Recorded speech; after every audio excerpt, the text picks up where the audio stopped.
I love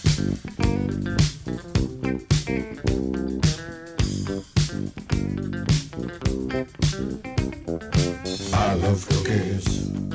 I love cookies. I love cookies. I love cookies.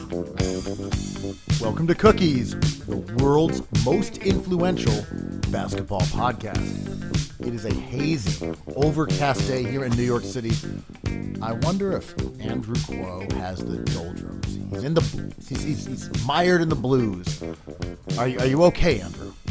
Man, for a second there, I thought you had a point. But no, I'm doing incredible, man. It's like one of the great fall days in New York City. It's dreary. I'm looking forward to all the holiday festivities. The NBA is back. Woo! Oh, wow. A ray of sunshine cutting through the urban despair here in the city that conservatives fear. The most terrifying place in America. New York, New York. The city's so scary, they named it twice. Walking around Brooklyn, it's the most dangerous place I've ever been. Okay, I'm here in the Belt Parkway. Yeah. Going about 35 miles an hour. I think Bay Ridge is over there. I'm peeing my pants. The food looks really spicy. Ziggy Smalls, man, a lot of murderous rappers being heard booming throughout these neighborhoods. That's me, curled up in a fetal position in front of the old dirty bastard mural over there by Saragina. Saragina, come on. Sorry. Saragina.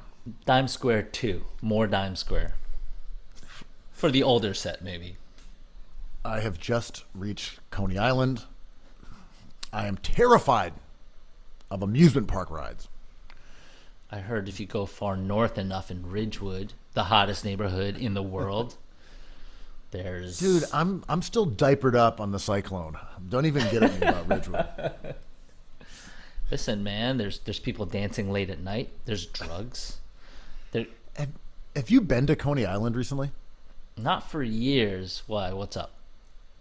I went there about a month ago. Fantastic, loved it. Had a blast. Did you go with a child? Maybe your lovely nephew. I did. And it was great. We rode the bumper cars. We horsed around on some of the other rides they got. They got the little haunted house. We had some Nathan's Franks. That sounds like a good day, there man. on the boardwalk. Are Espo's murals still out there? Like, is he still doing that mural project?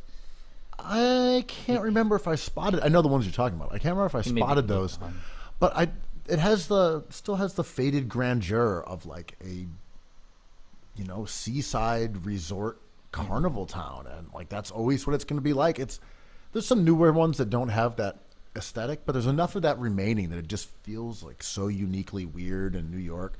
I hadn't been there in a couple of years, and I really did appreciate going out there and really enjoyed it. So that's a vouch from me to you for Coney Island. It's so wild how we frame things, but like that is New York City, and like New York City is a lot bigger than I always think it is. So when people say like New York City's dangerous or New York City's too expensive or New York City's too poor, I'm like, everyone's right, because it goes as far out to Coney Island and like towards like the Bronx, and like, yo, it is a large place. When someone's like, I can't afford to live in New York City, I'm like, well, you want to live on Canal right above Clandestino. Like, you can live out in Coney Island for very affordable prices, and it is beautiful. We have a couple of friends who went out there, and I remember they were just like, what are you guys looking outside your window at? I'm looking at the ocean. And I'm like, you are in New York City, sire. Right. Brighton Beach, ocean view. Yeah. I mean, I don't know how the Chinese food is out there. I don't know if they're slanging dumplings. But it is like, yeah. I thought, remember when Rockaway was going to be the hot thing?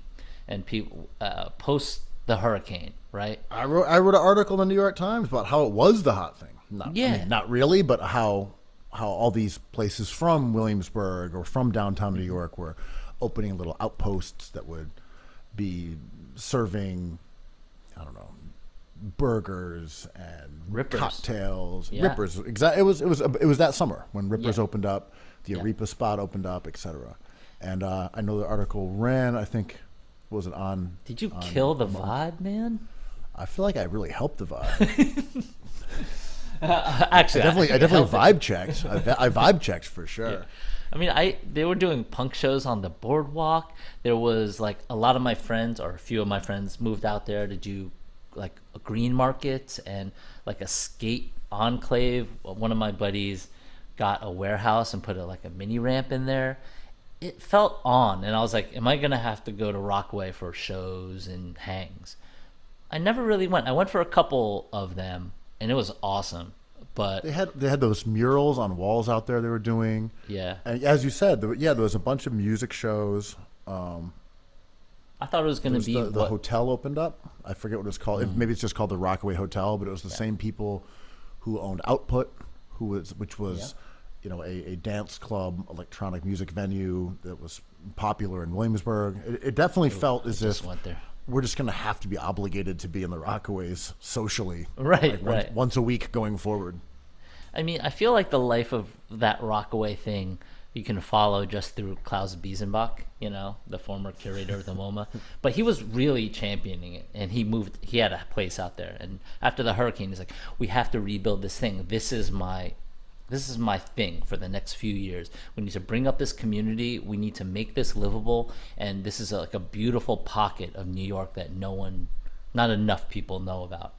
And then he jets to LA and goes to a museum, and that museum boots him. Now he's in another museum. I'm like, oh, right. Like, it is not in a New York City person's nature or New York person's nature to stay in one place for that long.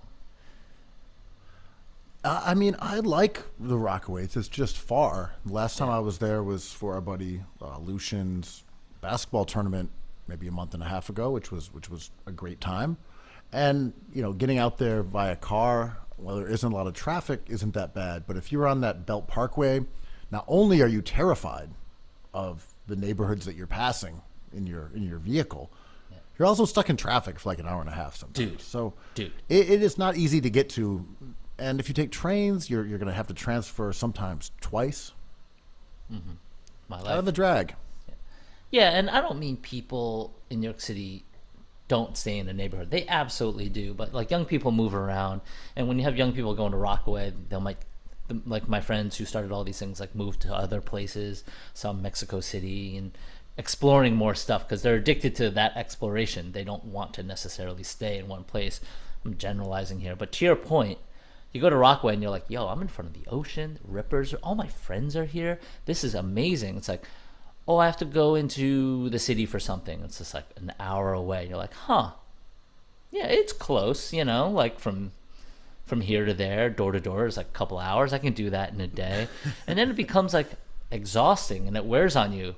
And someone has to move one mountain for a neighborhood to work. And that mountain involves, like, in my opinion, infrastructure. You have to have like some nice things to eat, some nice, like the food desert is your boy Mayor Adams is trying to fix that problem.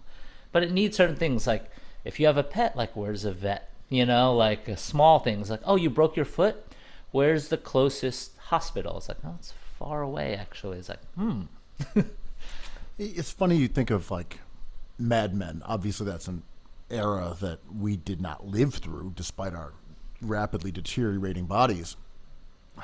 But Don Draper and people who lived in Connecticut every day, that commute. You're jumping on the train, you're jumping on the LIRR, you're in like the car, the bar car, whatever it would be called on the train, Metro North, having a couple martinis, smoking a cigar, getting back to your wife in Connecticut. reading a newspaper Ugh. about Disgusting. Don Mattingly. But that entire commute thing is so foreign to people in New York, where we're like, well, you should be able to get on the train and kind of get to where you're going relatively soon. But that's also just us being spoiled and where we live and not having to do that kind of commute, because people do travel from Queens to Tribeca on a daily basis, and it's like their commute involves buses and dollar vans and 2 transfers and things like that. So like, I get what you're saying, but that's also us being spoiled.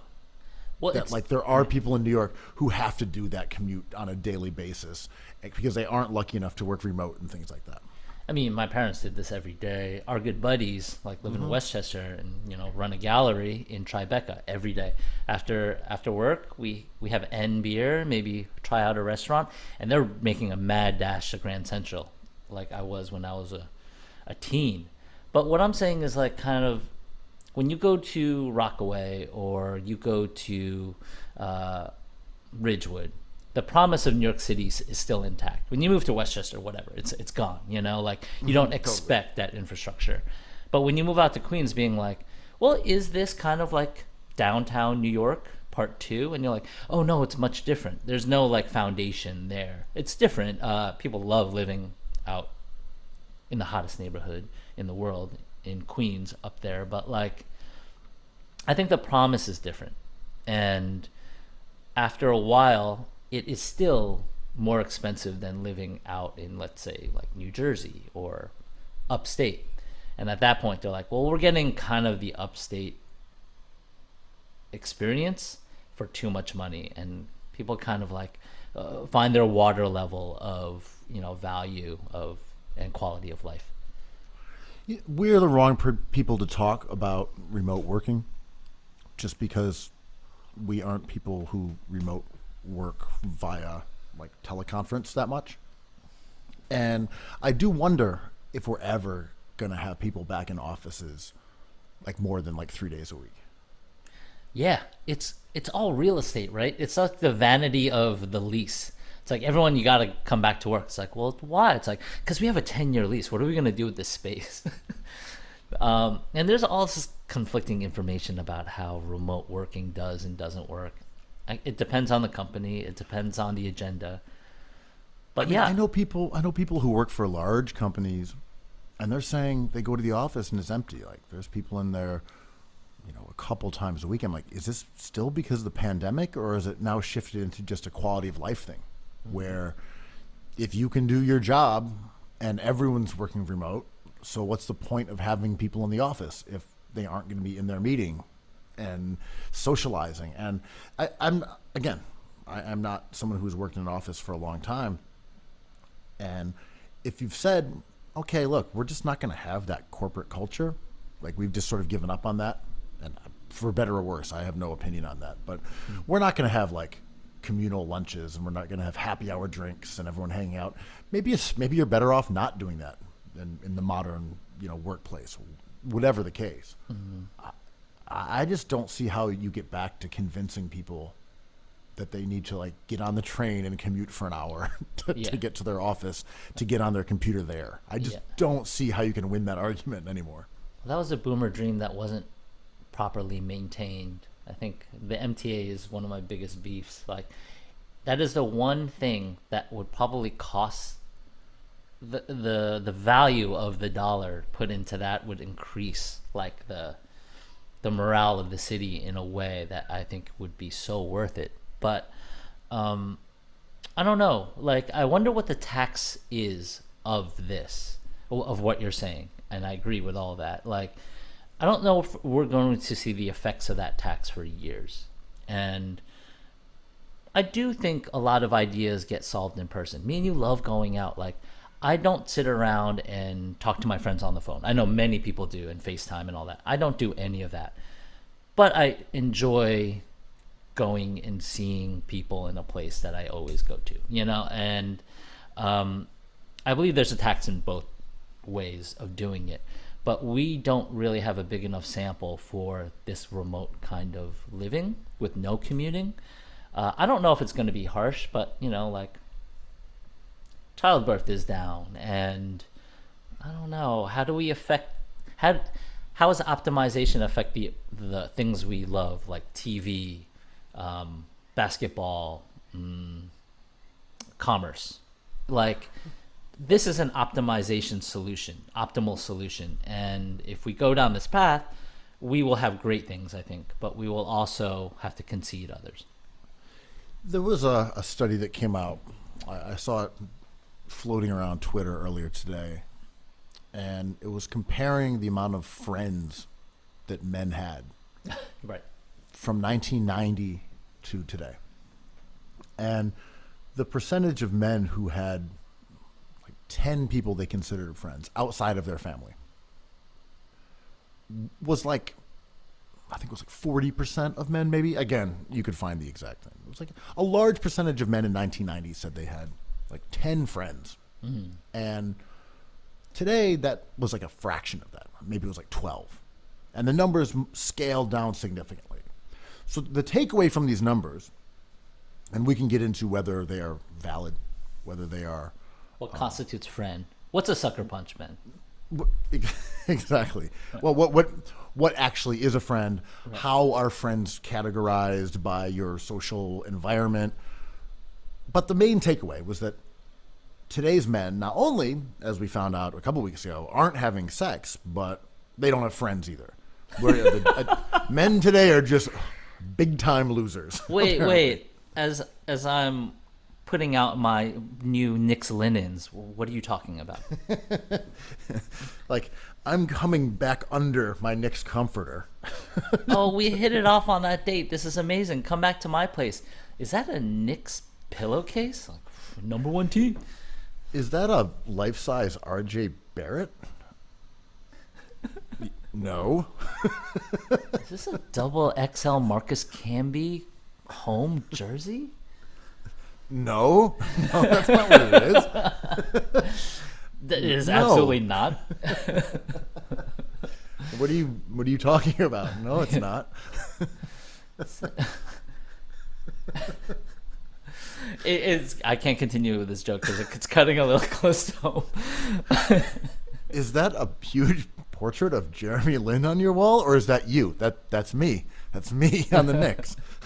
Why do you surround yourself with pictures of yourself everywhere? Because I love sex and friends. That's why. I have so many friends and so much sex. So those numbers, and I think it was our buddy Jason Johnson, friend of the pod, who I saw him speculating about some of the reasons that men may be friendless. He didn't get into sexless, but the friendless was what he was making some points about. And he had a couple that I saw. I'm paraphrasing. I did not copy the tweet to do due diligence. I just read it like 2 hours ago. Yeah. He said one that men are around their families more. That was one point he made. It was that it's less socially acceptable for men just to go to a bar or a bowling alley or go just hang with the buddies after work. They actually are obligated like to go home and like be around their loved ones. So like I thought that was a kind of good point. I think that makes sense. There's less dads just saying fuck it, I'll be home when I'm home. I felt Fair. I felt a lot of this, and I think optimization. I'm going to say that a bunch of times this pod, but like I feel like the gig economy has turned people who make things and make money on a different structure feel like every minute matters, right? So I think the idea of leisure has kind of shifted. Our buddy Huashu wrote a book, an amazing book called Stay True, and in it, like he writes about the 90s as a young man in the 90s, and I love the way he talks about boredom. He was like, you don't understand, we didn't have things, so we would drive around listening to Pavement, trying to find donuts or groceries. He's like, we had nothing to do, and that's when we became friends and people. And I totally agree with that sentiment. And I think now when I see people who maybe are unsettled, they're like, well, who am I going to hang out with? How are they going to help me professionally? Is there a business opportunity here? You know, how can I elevate myself socially here? And I think the idea of leisure and boredom is lost. I think that's a good idea. I agree with that, and I sometimes think about that when we view our own youth, being one of the last generations that grew up without phones and shit like that, and we kind of saw video games become prominent and become the nostalgia for our friends on Parler to discuss as American culture. But Mega Man 14 yeah. Street. but I think about the boredom that I had as a kid when I was around my friends and how we just had to go do stuff. Like, all right, let's go ride bikes. Just go somewhere and fuck around. Like let's throw stones at a wall. Yeah, and like, Let's go break something. and we definitely sound like old dudes, but I do think boredom is not a good thing. But you make the most of it, right? Like, I used to collect DJ drama CDs. I used to go to Canal Street and just be like, does Jadakiss have a new CD, a new mixtape out? And like, this was not too long ago, it was. But this was like in the early aughts, where I'd go to Canal Street and be like, I need to clear my head, like, Jadakiss, no. Oh, there's a new Fab. Be like, I'll $3. I'll give you $3. And that was a kind of boredom I don't experience anymore, because like Taylor Swift has a new album, download it, listen to it, tweet about it, and it's so fast. Where I didn't even have a flip phone at that point. I was just like, I would buy stacks of mixtapes and meet up with my buddy Kay at night, and we would trade mixtapes that we had acquired that day. It was like a great life, man, and true friendship, Yeah, and the other part that our buddy was saying about friendship is that people just don't have as many work friends as they used to, perhaps. Especially even with remote work over the last couple of years, as we were saying, or just working at computers, replacing like working down at the old Dodge factory. But if you worked, and he was talking about the mobility of jobs, where if you have a job for 10 years, you're going to consider some of your coworkers friends because you just socialize with them. You go and have a beer after work. You go and smoke cigars. You know their families. You hang out with them. You have barbecues, etc. And now it's like people jump from job to job a lot more, I guess in the millennial generations, a lot more frequently than they used to when, we were growing up. Yeah. I think that's fair. I think that's a good thing, though. I think the advantage of living in 2022 is, I'm going to sound hokey when I say this, but you get to like find out what your thing is quicker. You need to, I think the path to realizing who you are is a straighter, faster path. There's no wandering, right? There's a reason why, like, me and you always talk about these movies about wandering. Slacker, and Last Days. Oh, I forgot that Kurt Cobain movie, the Gus Van Sant one. But like, this idea of wandering is a deeply Gen X thing, and I don't know if it's a good thing. It's just my Gen thing. X, samurais, gunmen. Right. But now it's just like, it's a straighter path, and it's like, we don't need this noise, and I think that's a good thing. Luckily, I think we're both immature enough to experience that as well. I think I still am as dumb as I always was. So I confirm that. Right. I have not seen any improvement in intelligence over nearly 2 decades. But like, some friends are whack. If anything, a cognitive decline has been pronounced. As I get taller, I get dumber. This is the thing that they don't tell you during tall fall. This is not the fuck around and find out XY axis. As your brain gets further from the ground, the gravity starts pulling There's the a lack of out of it. oxygen to my brain, dude. He's an 6 inch inches taller less. and a little dumber. But like, friends kind of suck too. Like, I don't know if having a ton of friends. Like, let's define friend. What does that mean? Well, that's why the whole study is interesting, more so than the immediate takeaway, which is like, look at these non-sex having friendless doofuses. I'm like, that could be true, but what are we talking about as friends? Are you embarking on? I like where you're going with this. Friends are bad. Like, thank God today's men don't have friends like they used to. I can count easily 10 of our mutual friends that suck. They're the worst, and let's meet up and have some N beers, man. You know what I'm talking about. I am aware of this.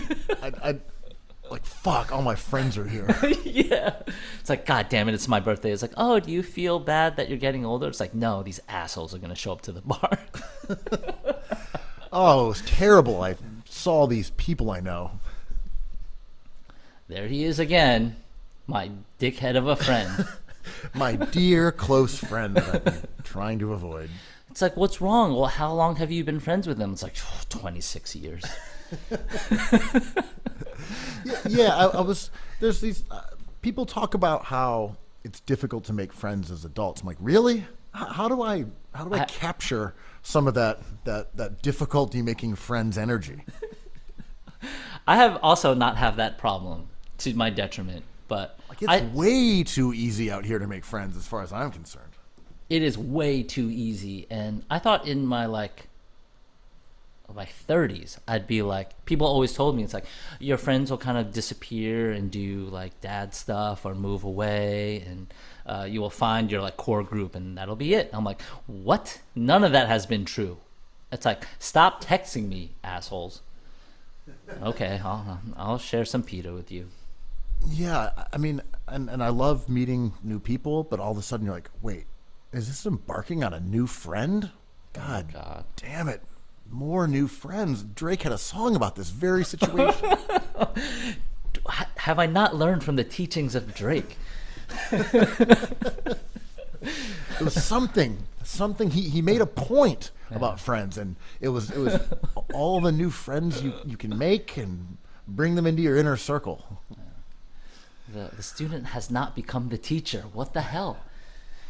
So you mentioned going to Canal to get mixtapes earlier, and you Yes. mentioned the early 2000s, and you mentioned DJ Drama, Dramatic. legendary mixtape god.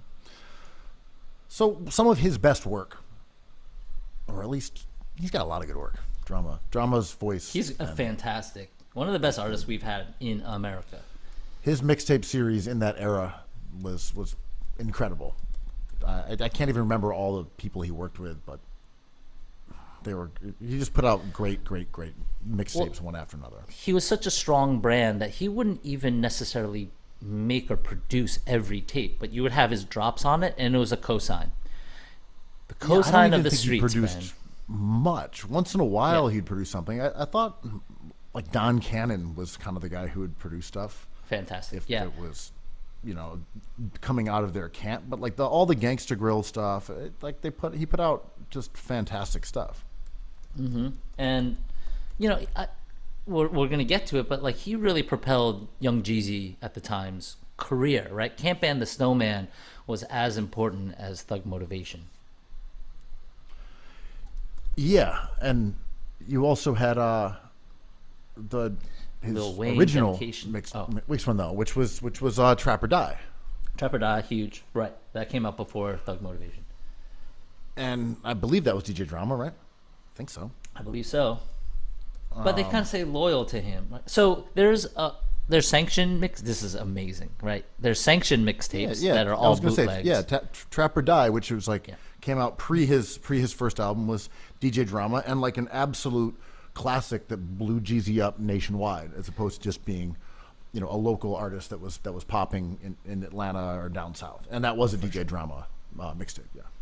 Yeah, and there was a loyalty there. It was like a label, right? Like Wayne, Jeezy, all these artists kind of stuck with Drama, and you have your own kind of mixtape brand.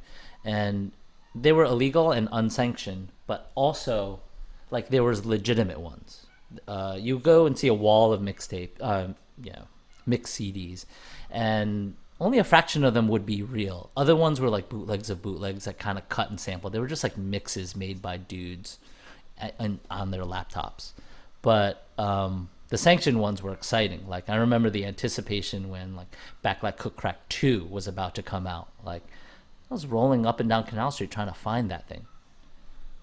Yeah, I'm trying to think if we did any research whatsoever, we could do a better job sorting out the timeline here. But that's just not what we do on this No. Perfect Pod. We let it rip. There's no game. Because as you said, you originally had the mixtapes, the classic ones from New York, whether it's like Ron G or Clue, as they went over time. And they were, as you said, they went from here's a mix of new songs with a couple cameo features from like My Dudes or from the artists themselves. Oh, we got Biggie to drop like a freestyle on this, to being a bunch of exclusive stuff in the case of Clue, to then being, as you said, sanctioned, which was like when Lil Wayne would put out SQ3, SQ4, SQ5, and 50 Cent would put out, Guess Who's Back and things like that.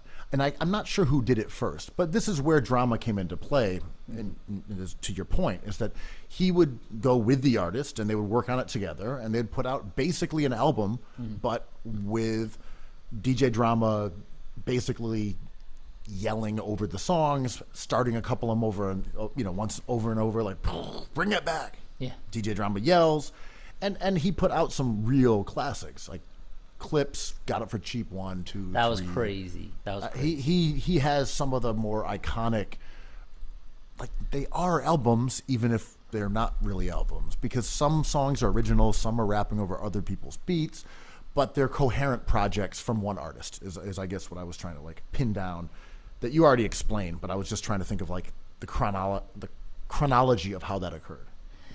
There was a joy to these tapes that it's hard to describe. Like things that you would recognize, like big songs, and then like rappers kind of rapping on top of it to various degrees of quality. But like I remember hearing a great rap record and waiting for the Chopped and Screwed version to come out like immediately, because I was like, I'm gonna like that more. It's just like a better experience of this thing I already love. And I don't think people talk about that website DatPiff enough. Like that was incredible. You know what? It still works. Is it still up? It still is great, because there are times when I can't find something on Spotify that I just don't have on my laptop. Yeah. Like if you want to find Got It for Cheap Volume 2, it's not on Spotify because they're rapping over other people's beats. Right. It's on DatPiff. How's no one taking You can go that down? download it right now. Is it on the same site that streams MSG games for me? Like, how is no one taking down DatPiff? It's super sketchy, right? Like, all right, I just Googled, we Got It for Cheap Volume 2, DatPiff. And you can Mixtape get by it. Clips. I clicked on it. There's a download button right here. And it gives you MP3s or MP4s, like actual files? Yeah. It's not a streaming Download- thing? Well, there's a link to stream it, and then there's a link to download it, and it's got a track listing right here. It's like, okay, here's Ab Liva, Pusha, Malice, Sandman, Mic Check. Looking. Yeah, I can listen to. This is the second time that I've said "booyah" out loud. I used to. The other time when I found hummus in my parents' fridge. Booyah. How many times have you seen the Booyah Tribe? Not twice, like this king. Yeah, man. So how is the new Jeezy? So yeah, Jeezy and Drama connected again. At this point, what, 20 years later? Damn near, which sounds crazy, for Snowfall, which is the Snowman's Right. new. Is it about mixtape French restaurants and like the holiday season? it's mostly about reindeer. A lot of stuff about sleighs. Wow, 18 years since Trap or Die came out. Amazing. It's a lot of talk of slush. Escargot. ACG Warm boots. Lights, right. Too many friends. Tinsel. That tinsel talk. Geese. Flambe. Yeah, it's mostly that. right. But it's good. It's good. And it absolutely conjures the vibe and spirit of the first one. They use a lot of production that sounds similar. It's drama, hyping things up. Jeezy sounds good. And certain songs very much are intended to conjure prior ones. Like the tone, like tonally, you're like, I see what you're trying to rekindle. And I think it is effective, and it's an enjoyable, kind of warm, reminiscent listen that ultimately made me just want to go back and listen to Thug Motivation or listen That to record's Trap or Die's original from 18 years ago. But it also made me think about this idea of down south music, at least in New York, has never crossed over into being what Andrew Carmellini plays at a Italian restaurant. It's still Tribe Called Quest, Boot Camp, Mobb Deep, like the very boom bappy 90s style rap. And I guess what I'm thinking is, are we going to see a change that the stuff that was popular, Gucci, 50 Cent, Jeezy, will start becoming like dad rap restaurant music?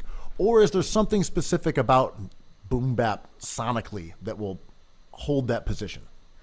It's a good question, right? And shout out to It's a great fucking question.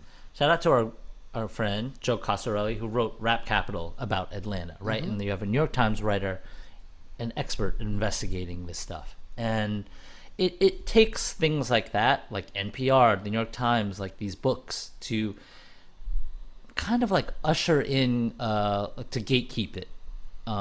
But there's still people walking around Sunset being like, this is terrifying. I'm like, no, this is Chinatown.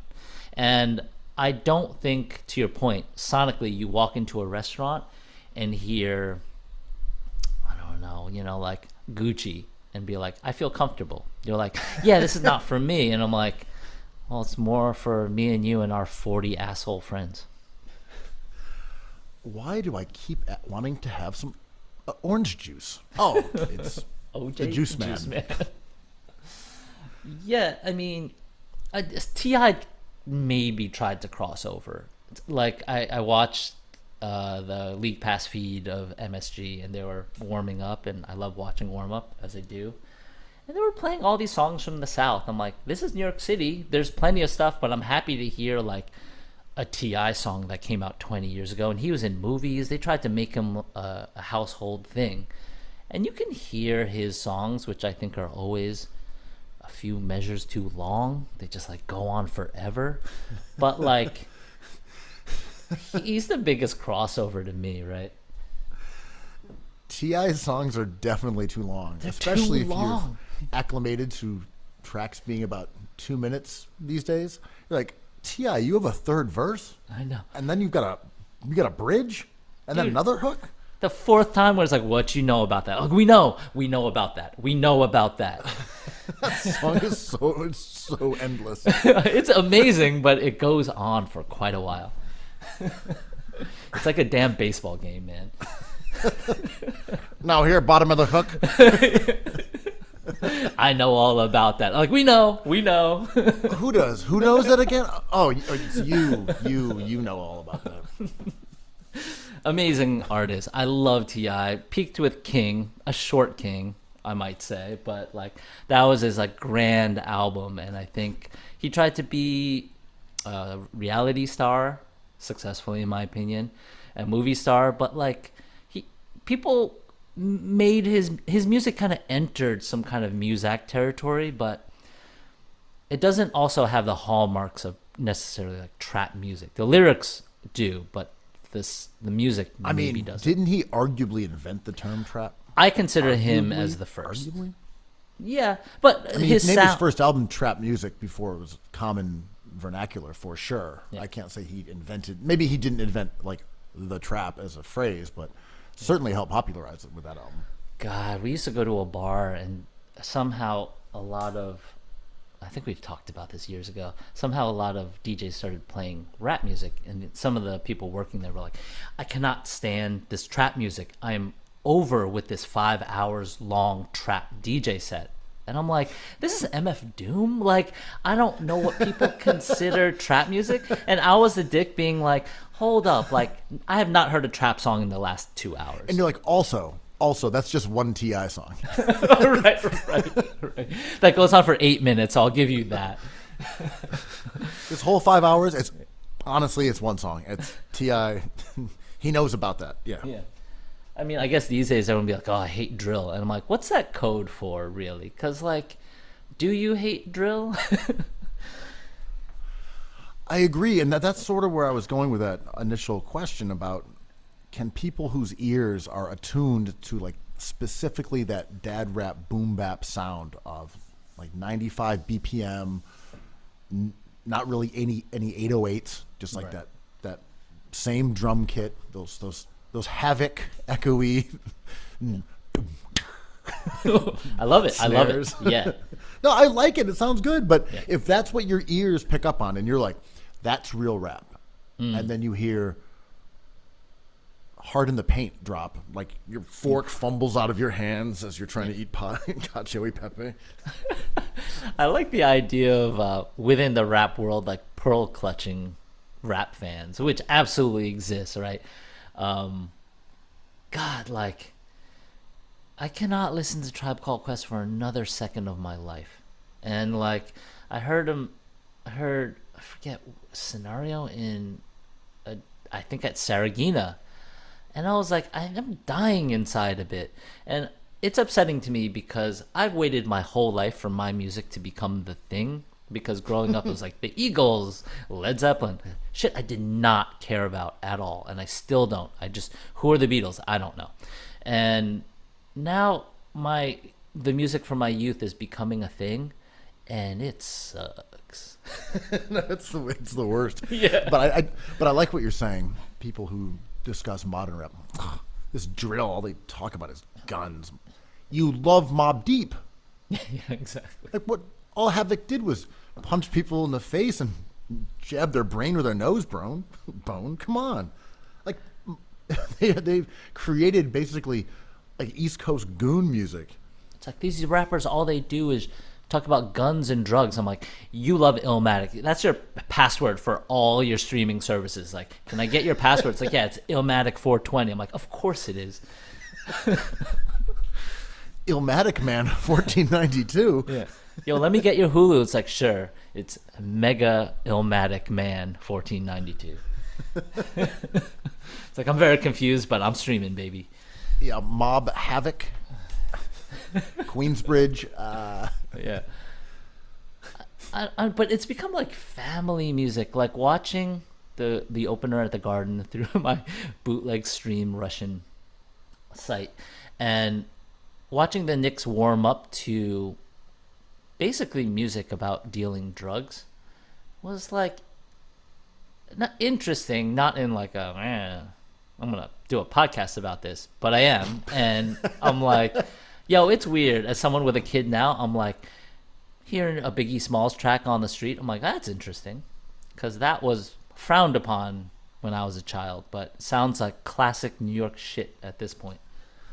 What's also funny is that I think in terms of objectionable content, the 90s were really the peak of it. And I'm just talking Chipper Gore. people said really fucked up stuff in 90s rap songs. You hear some stuff today, but generally it's not like what NWA was saying back then. It's not even what Eminem was saying in the late 90s. And I'm not clutching my pearls at all. I don't give a shit. Yeah. But I'm saying when you hear like Biggie's Dead Wrong and you hear the lyrics, like, whoa, that really wouldn't fly well today, because it was made for a smaller community. It was made for people who wanted to hear like really grimy rap where the whole point was basically shock value. What's the most fucked up thing you can say? Who's the illest? It's basically making a horror movie. And you hear Dead Wrong, it's like talking about like raping children, murdering people. And you're like, I get it. You were being the illest. You were saying the worst possible things you could say. You were basically trolling as a rapper. Who can say the most foul thing? It was like a game. But you hear it now as you're walking down the street, you're like, woof. I think Juicy J went on socials and he was like, hey man, I performed at the BET Awards. I did Slob on My Knob. Everyone was psyched. They cut it from the thing. He's like, I don't blame him. It's a filthy song. I'm like, yes it is. By a classic rapper who has a Grammy, an Oscar, both. Yeah, and I'm not even saying there's anything wrong with those songs. I'm saying they don't age well when you put this into a larger community outside of rap. For example, I'm shooting babies. No ifs, ands, or maybes. hit mummy in the tummy if the hooker plays a dummy. Oh my God. Slit the wrist of little sis after she sucked the dick. I stabbed her brother with an ice pick because he wanted me to fuck him from the back. And it goes on. Found your father hiding in a room, fucked him with the broom. I mean, Yeah, so it continues along those lines. so that's why, like, one of my favorite. We're doing the same pod we've done, but perfect pod. Why veer from it, right? Like, this is why I love like the Gravediggers, because they were like, okay, if we're gonna get this filthy, we're gonna talk about zombies and like worms and brains, like, and it was funny to me and great, and like, you know, everyone says Big L is a lyricist. Like, don't read those lyrics if you are shocked easily, because not nice stuff. Me at a Biggie concert, screaming, sing the song about fucking my dad with a broomstick. Yeah. Oh, what a classic artist. Do the one about fucking my dad with a broomstick. No, when he's in the closet and you find him. Oh, that song comes on, you're like, this is my jam. It's like, what is it about? Like, having sex with my father with a cleaning utensil, cleaning object. I love when you say that line about my dad. do that one. I was walking through Brookfield Place yesterday, as I do, and people were like drinking beers in the beer garden, and they were listening to Drake, the new Drake, like the Baltimore Drake. And I was talking, and I was like, "Yo, this is a lot of normies, a lot of bonobros. Like, the audience is the audience." I was right near the World Trade Center Memorial, one of the best memorials I've ever seen in my life. That thing is heavy as hell. I heard tourists like taking pictures, and after they were done smiling, giving the peace sign, they're like, wait, this is actually like really sad. I'm like, yeah, it's a really good one. But it was that neighborhood, so tourists, and it was Drake. And, you know, one would argue, not me, that Drake's content is like lighter than most and doesn't really, not really here or there, you know, it's about relationships. To me, it's emo, it's great, I love it. But like, it has become the end of a kind of idea to me. Like, if we accept all these songs and we gloss over all these lyrics and origination stories of where this music has come from, like QBC, the South, all the stuff, and they end up in a Christmas restaurant, the next evolution of that would just to be like, here's Drake's new album, everyone loves it. I'm like, oh, he's singing over a Baltimore beat with like auto-tune. It's complicated but simple, right? Like, it got my brain kind of going, and you know, the lack of oxygen is really hurting my brain function. Well, I think the point that, not that you're dancing around here or you're trying to avoid, but the point here is that not all music is meant to be played while you're eating steak frites. That's like Drake. That may be intended for that. That may be pop music, but broomstick dad songs, they may not be appropriate. Not everything is appropriate for everyone or every place or every situation. Like, you wouldn't listen to like a heavy metal song in a Christmas restaurant, but for some reason we view 90s rap as being totally acceptable, like deeply unedgy in a weird way that it never was at the time. Like, at the time people vilified it, and now it's dad rap. It's so strange. I mean, I don't want to get too dark about it, but I do think there's like an anthropologic thing happening where it's just like, oh, does this offend you? This is just people making music. There's nothing to see here. And I think there's a little like song and dance there a little bit. Not that it's intentional, but it's people being like, it's just Biggie Smalls. I'm like, and to your point, it's like, well, we're not listening to Judas Priest casually here, you know? And it has, to me, the same level of intensity, if not more. But the way, like, you watch a TV show and it's like, is this the fifth Illmatic song that they're using in this one episode? Like, this is a movie about, like, drugs and killing your rivals. Like, this is not casual music, but it is, to get away with it, it's easier to get away with that than playing, like, Master of Puppets. Totally. I fully agree with that. So you mentioned Brookfield Place, and I'm curious. I don't know exactly where that is, and I've just looked it up. So for those who are uninitiated into the Brookfield Place extended universe, looks like it's on the west side of Manhattan, and it is kind of an outcropping. It's above Battery Park City, but like below Tribeca, below.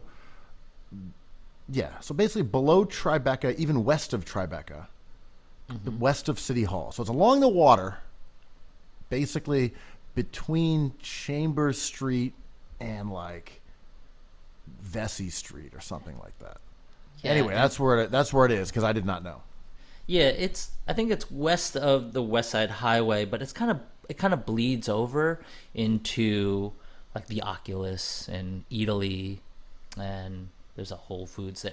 Like it gets blurry. Right, and that's kind of Tribeca, at least in my thinking. Yeah, I mean Brookfield Place is a branded situation. It is paid for and made as an enclosed identity, but it's connected to the Oculus. You could just walk there, like I think underground, and get to all those PATH trains.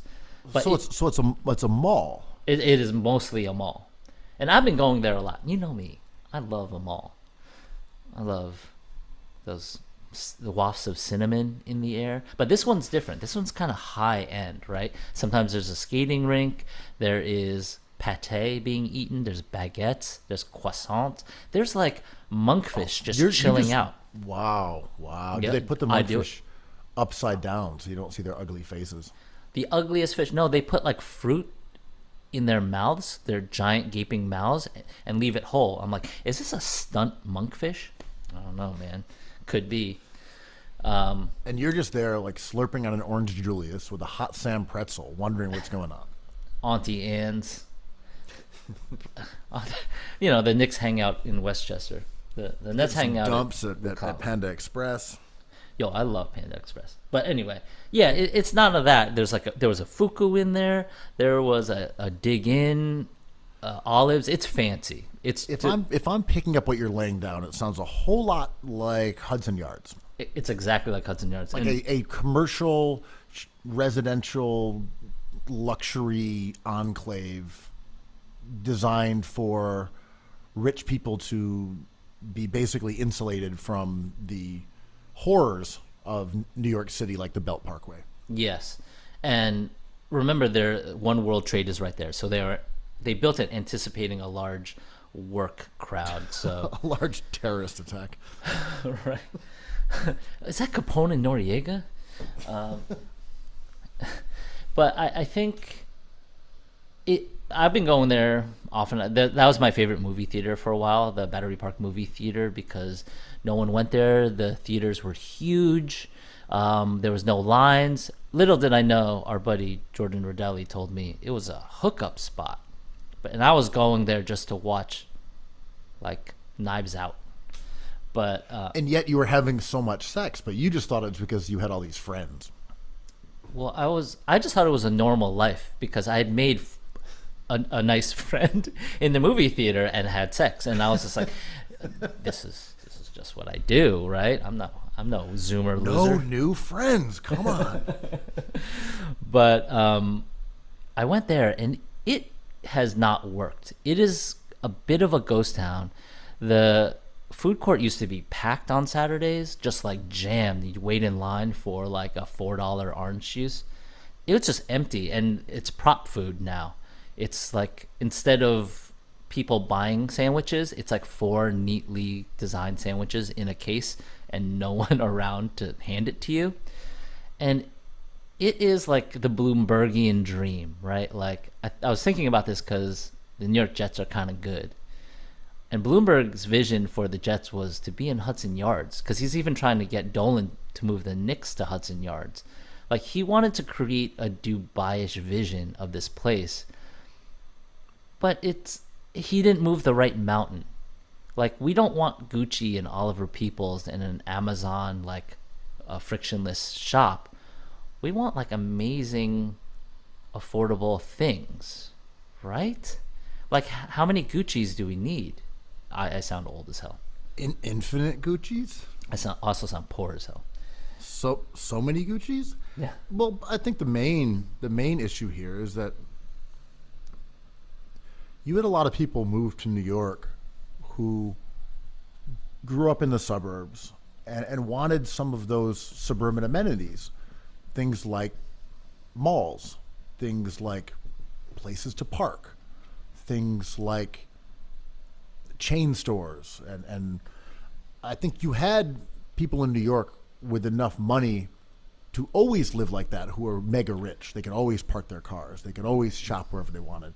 But this was something that appealed to people who were maybe the next generation of wealth. And I think you saw some development, like even in downtown Brooklyn, where they're like, okay, we're going to put we're going to put a Target here, and we're going to create a mall. And there was this idea of bringing suburbia to New York, I think, in some ways. And this is kind of bringing like McMansions but even higher end, right? This is like bringing, I don't even know what you'd compare it to. It's like, we're going to create a private island for you. Like a hotel, like a cruise, right? All it's like Gattaca. It's this all encompassed experience. Like, we have dog walkers, we have a gym, we have a full court basketball court, a movie theater. Like, you don't have to go anywhere. It's like this fear mongering kind of living.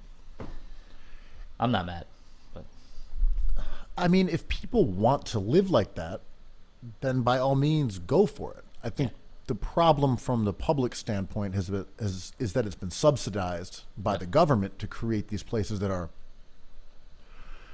in a vague sense, sold as kind of part of a public works almost, where it's like, well, there's going to be art there. There's going to be a new neighborhood that didn't exist. It's going to draw people to it and provide entertainment. And that's all kind of a flimsy way of presenting what are generally land grabs for wealthy real estate. But ultimately, thus far, they just haven't worked. no. Hudson Yards is depressing as hell, man. There's not enough money.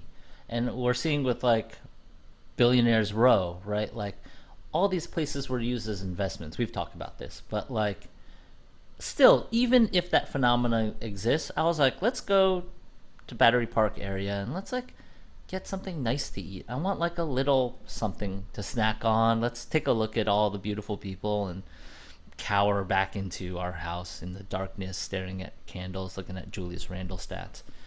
So I need a little spice in my life, Ben. It was not that spicy. I was like, this is sad a little bit. And parts of it were cool. The playgrounds were cool. Like, there was a lot of kids playing soccer. No basketball to be seen. Strange. There was some pickleball action. It was like things were happening, but not the things I wanted. Not the things that I think build. I sound like an asshole. Not the things that build like good jokes or good stories, right? Like foundational things. It's just like, we're just living off the land a little bit. I don't know. I sound like living a jerk off the saying land, like in the Grapes of Wrath and of Mice and Men, just traveling from luxury condominium to the next. But you know what I mean? Off of whatever we can scramble from the local fuku. But like a family moving in, being like, oh, we want a dog walker. It's built in. Cool. It's like, oh, we want our kid to play soccer. Like, cool. It's right here. It's like, awesome. Here's some money. You know, going over there around Battery Park, I saw people playing this sport where there's this little trampoline. I don't know if it's called spike ball or smash ball or something like that. I literally don't know the name. Someone told me at some Didn't point. like Mark Cuban start a league or something? Somebody did something. Well, Someone I had never did seen it something. before, but there was like maybe 5 or 8 people, groups, 5 or 8 different groups of people playing it. And it was just kind of bro-y things where there's be 4 or 5 players and they sort of just paddle the ball onto the trampoline and then someone else would try to hit it back. And I don't know if this is a one-on-one sport, a team sport, or a collective sport. I just have no idea whatsoever. I don't Called know the slam rules. ball. Spike ball or slam- slam ball? I thought slam ball was the one where they play basketball and it has like the trampolines everywhere and they go leaping in the air and you just like dunk on your friends and every play looks like someone's going to break their neck. It looks like spike ball, but it's also called slam ball. It's like a little trampoline in the middle, right? That's the one I'm thinking of, yeah. Right. But around here, when I go over by Williamsburg, I noticed that it's the pickleball cohort has taken over that part of McCarran that's paved, and they've got a couple basketball hoops there, but no one really plays. There's no full court. There's not even lines drawn. They're pretty useless. But that has become a pickleball area. And then over in the West Village, there's another court where there's another park where there's tons of courts and little kids play ball there all the time. And I've seen pickleball players setting up there, and that's become one of the sort of ground zero spots for this friction that's happening right now between pickleball playing adults and kids who want to use basketball hoops on courts that have long been places that children have played. And now you have these dorks who are playing pickleball trying to set up on that real estate. New York Times wrote an article about this. Where do you stand, Andrew Kuo, on the scourge of pickleball? I think it's a misdirection. I think it's big tennis flexing its corporate wings. Yeah, I just want to go on the record. I know I've been kind of negative this pod, and I'm going to get even more negative. Yes. Tennis is whack. I know the Williams sisters are great. I know Federer is awesome, but that game sucks. It's always sucked. Like, I don't know. Basketball is the only ethical sport, in my opinion, obviously. But, like, I never liked tennis. It was, like, very expensive. You had to wait in line to, like, get into to have time in the court. It felt like a country club thing. It was confusing. Obviously, the Williams sisters demolished that cliche or that idea, but it's like the way we push back against pickleball is this lame thing. I'm hearing people saying, well, pickleball sucks. It's the dorkiest thing. Like tennis, you're taking space away from tennis players who are like actually like the cool people, and like you can't like subvert like this deep New York City cultural thing with pickleball. And I'm like, tennis? We're talking about tennis? Like, shout out to my friends who play tennis, but like tennis? I don't know, man. Yeah, I definitely have a bunch of friends who play tennis. I have a bunch of friends who diligently watch it when there's one of the opens are on. I'll watch one of those. Like, yeah, I've gone and hung out and watched a couple matches. I did when they were the U.S. Open was going on a couple weeks back or a month or so back, whenever. I know people who go out to those events. I'm like, all right, I'm going out to Arthur Ashe. I'm going to catch some tennis. Yeah. Sounds fun. That's cool. I've been out there for the U.S. Open once a long time ago. It's a good experience and all that. I have no real issue with the sport, but I will say New York has never seemed to have a big culture of like playing tennis. I could be wrong. Maybe in the 70s it was a big deal, but I never thought that there was an overwhelming amount of tennis being played. I know it's always been competitive to get a court, because if you're playing one-on-one, it's a huge amount of real estate for two people to be taking up in New York City. And it's also very expensive inside for that reason, because if you have 4 tennis courts, which takes up a lot of space, you could be like, well, all right, cool, we have 8 people currently enjoying the facilities, like technically speaking. And yeah, go ahead. I just find tennis doesn't work that well in New York because of those spatial constraints. Mm-hmm.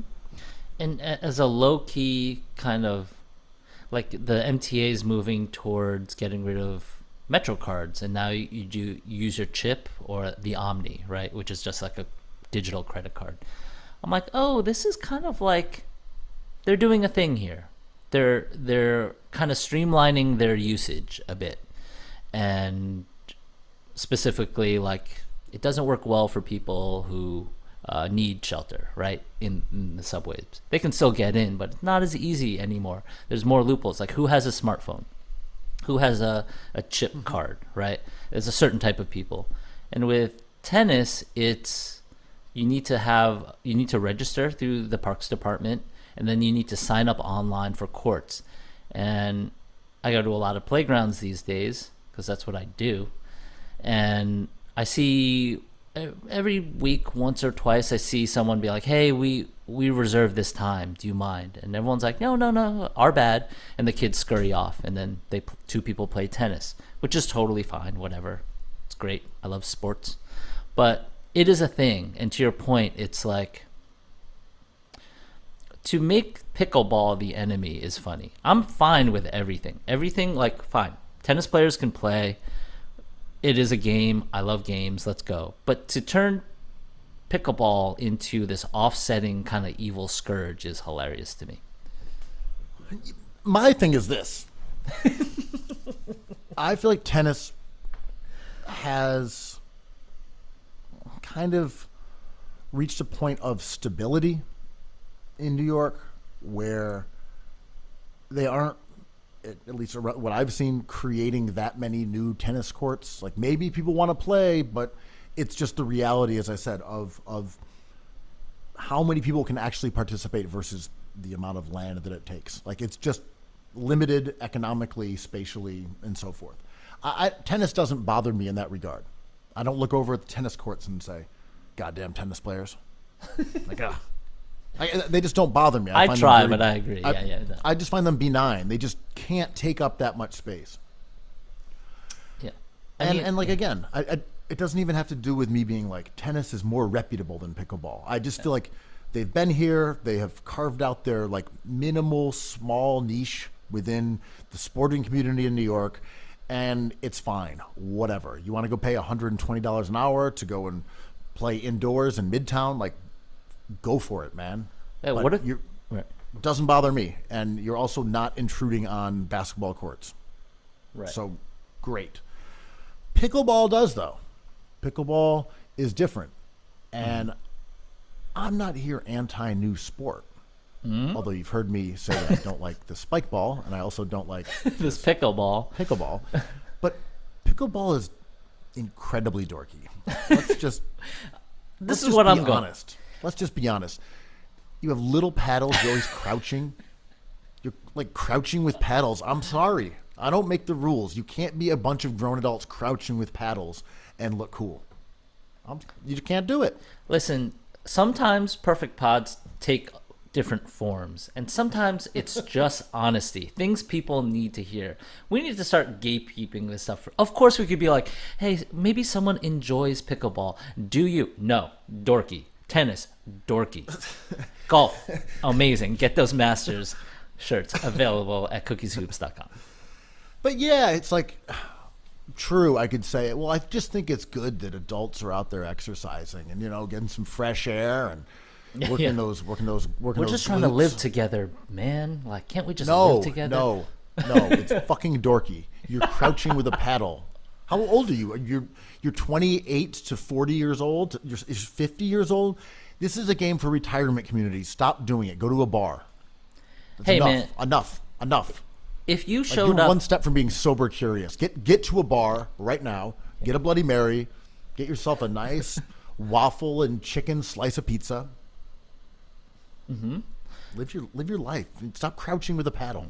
If we were standing outside, nursing end beer, burning a dart, and you started a cipher in a freestyle sense, I'd be like, yo, Ben, stop this, man. We're good. You do not have to do this. Like, maybe in private you can do this, but like not in public, man. We're on the street. I feel the same way about pickleball. If you were just like, if I walked by and saw you playing pickleball, I'd rush over and tackle you and be like, yo, end this now, man. I mean, that's what true friendship is, I think. Yeah, I was just walking along and I started squinting. I was like, is that Quo? No, he wouldn't be out there crouching with a paddle.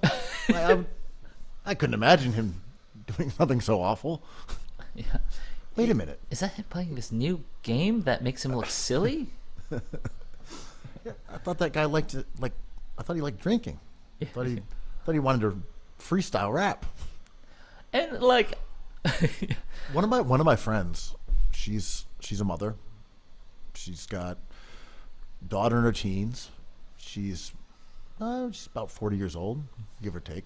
She won't stop trying to cipher. Are you serious? Are you being serious right now? I'm being 100% serious. I'm being dead serious. Okay. Okay. Like, we're in groups.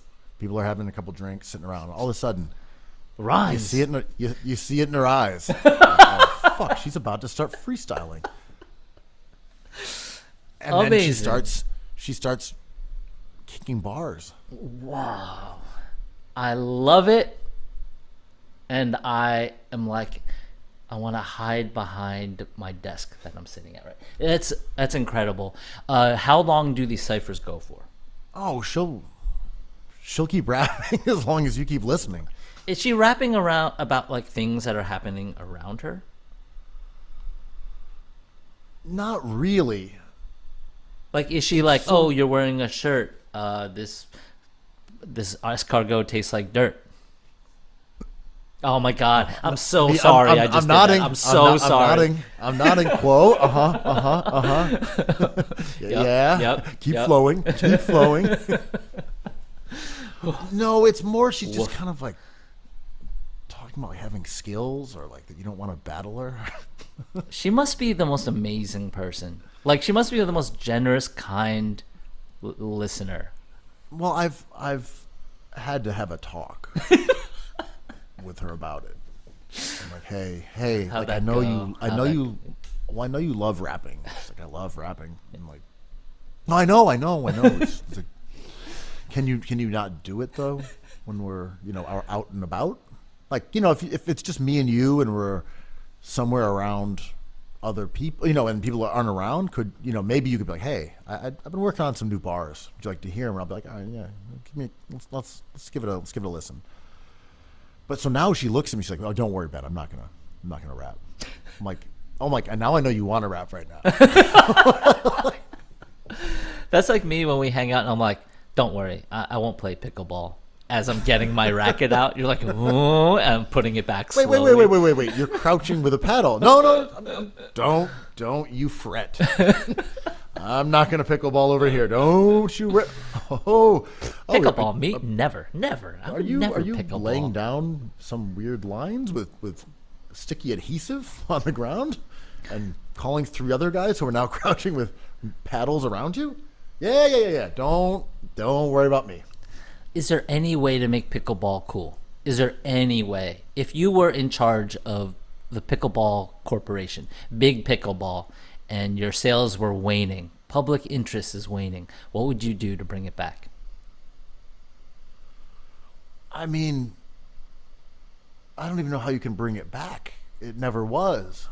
Well, how do you make it a thing? Well, that's what they're trying to do. Mm-hmm. It's a huge. It reminds me of any sort of startup, right? Mm-hmm. Where it's like, okay, we need people who are real advocates for it. Mm-hmm. People who are out there saying pickleball's the next big thing. It's surging in popularity. That's the message you get out there. It's growing. You should write stories about it. You should talk about it because everybody's playing it. It's the hottest new sport. This is what you do with any sort of startup. And apparently pickleball actually does have like big VC backers who are pushing behind it to get it on TV, to sell the social Shark Tank. the sites that go along with it, just the whole architecture of a new sport, where if you can make a new sport that exists and you own it, then you own the TV, you own the products, you own the social media that goes along with it, and so forth. So there is this astroturf element to pickleball where it doesn't feel genuine. You just hear stories about how everyone's playing it now. And like, okay, yes, I do see more people playing it, but if I go over and I say, wait a minute, there used to be no one playing it over here, and now there's 20 people. Well, how big of a sport is that really? There's 20 people playing it on like a beautiful Saturday. It's not that many people playing pickleball. Yeah, it's like Twitter, right? Like people who scream and yell about Ben Simmons. I'm like, is there just like 10 of you guys? But like, it's hard to tell. I think 20 people playing pickleball on a Saturday afternoon is a lot. Like handball is very popular in Chinatown, and there's around 20 people gathered around a wall. That makes sense. But right, is Twitter just 40 people? It could be, man. I am enjoying Twitter as much as ever. But it's clear that there's some nonsense going on. Like, especially as the basketball season's starting. Like, the takes being regurgitated are just like, there's just a couple of you pushing this stuff, man. Some of them are leprechauns, as we know. Well, sure. The one take I'm trying to push out there is that I am so excited to see the Sixers with Tyrese Maxey running pick and rolls next to Wemby. Like, this is the perfect season for Philly to orchestrate a tank. 0-3 so far. Sam Hinkie would be proud. Yeah. I think the only reason you get a player like James Harden is to eventually turn him into draft picks in mid-season, probably. I mean, this is an incredible teardown. You know, you're going to flip Embiid, Harden, keep Maxey, he's cheap, flip Embiid and Harden for some picks. You got Wemby, Yeah. Tobias Harris, Anthony Melton. and Maxey. Melton, Thibault. Finally, this B-ball is the Paul. process. This is the process, folks. When you have a defensive player, like a really lovable defensive player like B-ball Paul, you're just building around him. This is all for show. They're going to sloth off all of these contracts for picks and feature the man in the middle. Well, I think it's pretty clear why B-ball Paul and Thibault aren't playing. They're saving them, obviously. Well, they'd be too good. Yeah, they'd If you're, win too many if you're games. tanking, you gotta keep your primary assets shelved. Yeah, they'd be 3-0, which is not what you want if you're tanking for Wemby. No, because you look at the mistakes that other tanking teams, like the Spurs or Utah, they're out there winning games. Not Philly. They are No. dedicated to the process. Oh yeah, Philly would never play Lauri Markkanen ever. He's too good. B-ball Paul is too good. He's too good. So Philly's 0-3, but Philadelphia as a city is distracted, fortunately, because the Phillies are going to the World Series. They're also drinking Football teams moonshine complain in their newsboy hats, running from the coppers. You can't catch me, copper. But the Phillies are doing well, so the Sixers are going to get a little mini pass. I've been going hard on Doc Rivers on Twitter, which is something I've been doing for 3 years straight. I was gonna say. I've changed my tune on Doc Rivers. I think he's making mistakes. I don't feel like being 0-3 is that big of a deal. Philly, not Philly as the city or the Phillies, but the Sixers have a lot of talent, and I think they'll figure it out. My one thing about Doc, though, is that what is a fireable offense to me is making the same mistakes over and over and over. Oh my God, here we go. Just saying, being wrong is okay as long as you change it, as long as you fix it, as long as you try other things and find out what the best options are. And Doc's done the same thing for 3 seasons straight. Doesn't play young guys, doesn't try out experimental lineups to optimize talent in his secondary lineups, and he overplays his starters too much. And he just keeps doing it over and over. At some point, you have to say, you can't coach an NBA team anymore, man. You know, like the game has just passed by you. If you're not going to be data driven, you're not going to have any worldview about we're going to be a defensive team, or we're going to be a team that plays with pace, or we're going to be a team that uses metrics. We're going to be a team that is hyper experimental, or we're going to be a team that plays small. If you don't have any worldview and you don't adjust your strategy to your personnel, well, then you just can't coach in the NBA. I'm sorry. Like, period. Like, you're not a viable coach. And I was thinking what it would be like to go to a Christmas restaurant with Doc Rivers and be like, Doc, order for us, man. You know what to do. And he's like, I got this. Okay, we're going to have the steak tartare, the steak beef carpaccio. We'll all have the burger, and we'll get the côte de boeuf and the strip steak. And be like, yo, Doc, that's a lot of beef. It's great. One of those would be great, but what about a salad? What about a piece of fish? What about a bread course? And he's like, nope, just beef. And I'm like, all right, buddy. Jordan Peterson ass order. But you know what I mean? Doc sees this team as just like, we got some firepower, put them on the court. And I was like, well, like, you're going to be poor defensively, and you're sitting on, like, one excellent defender who was on the All-NBA defensive team 2 years in a row, as recently as last year and the year before. And you're sitting on a rim protector who was, like, valuable on any other team. Like, there's enough shooting here to get you through a game, but there's not enough defense. Are you going to order a salad? He's like, no, there's beef carpaccio. My thing here is that I find it really disrespectful Wow. to B-Ball Paul and to Matisse Thybulle. Not only poor strategically, but just lame. You know, Matisse Thybulle is a All-NBA defensive team He's a good player. honoree back-to-back seasons. He's young. They said he worked really hard this summer. He's trying to improve his shot. I don't even give a fuck if he improves his shot. Yes, it would be nice, but it didn't matter. He was making like 37% on corner threes. That's fine. Stick him in the corner, have him take those. Like, Just be a call it chaos day. player. Yeah, just run around and create chaos. He, like, in the starting lineup, he had an efficiency of like 62% true shooting.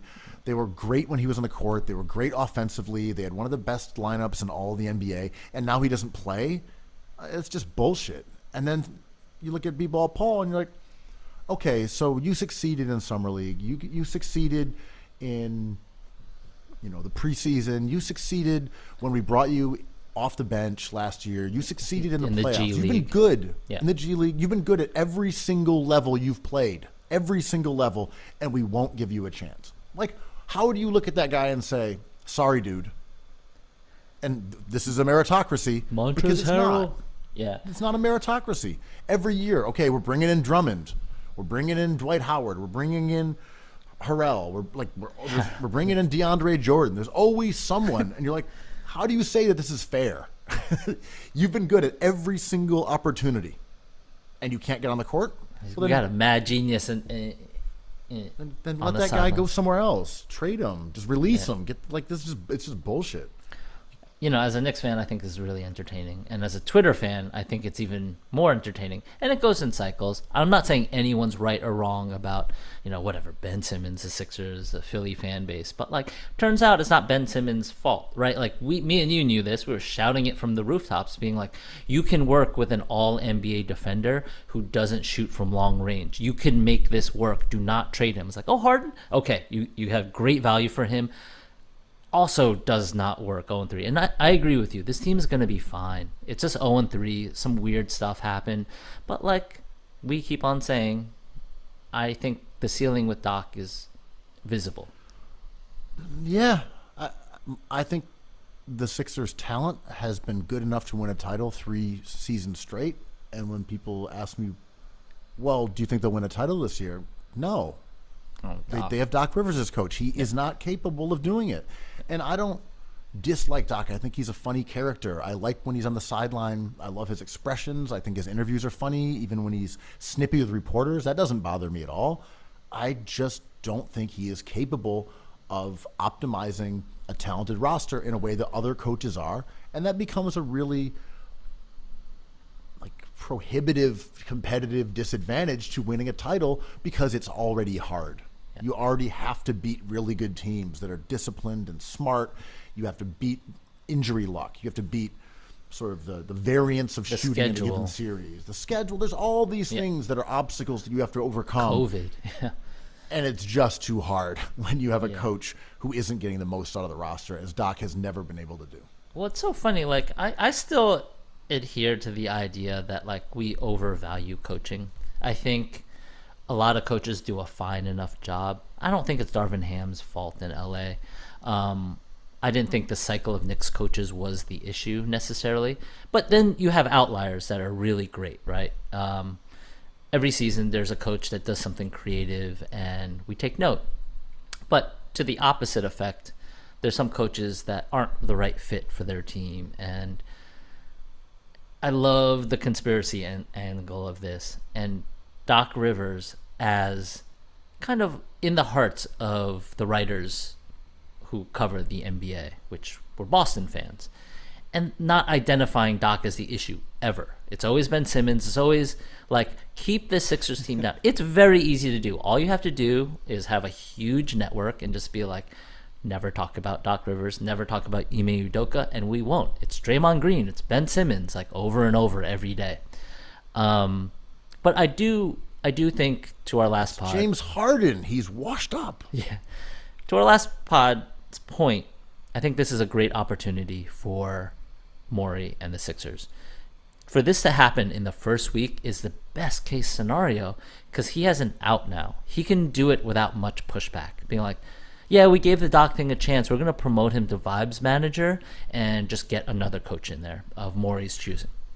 I mean, I like the idea of ushering him into a fake position last year. Mm-hmm. But now that he's like on his third year in this contract, It's time. it's time to give him the boot for real. Yeah. Like I thought last year was like after the Atlanta series, we just got to give him a fake position to get him out of the paint because he's got 4 years left. It wasn't the right time, though. Yeah. It was too Now- reactionary then. Now I don't even want to give him the the Steve Mills honorary office. Like, get out of here, Doc. Doc beat it. Or he should step into an NBA role, you know? But I think starting from today, I mean, I know they're playing games still, and they might win 5 in a row. But starting from now, I think the Sixers have reason to promote Doc. I mean, I'm saying I like the promotion scheme I was with, but I think he's just going to get canned at this. I think it's reasonable. I mean, I am no... They don't. If you're going to get rid of him and you're Morey, at this point, you can't even have him around the organization. And I don't even fault his quote. His quote was fine to me. People jumped on that thing being like, we're not ready to win. I'm like, oh, that's nothing talk. Don't pay attention to that. He just doesn't have this team optimized. And if the goal is to win games, like, yeah, you can just make a switch. And the thing is, the issue with Doc has been the same. It's all stuff that's like doable. It's never been. It's rotations. It's never usage. like, oh, his yeah. That's it's weird because I don't look at it and say, well, all right, this guy is incapable of doing things, because it's just saying, well, play this guy instead of that guy, and I held out so much hope that he would just do that, just make this change. Like, if you do that, then things will be okay. Mm-hmm. And then he just doesn't do it.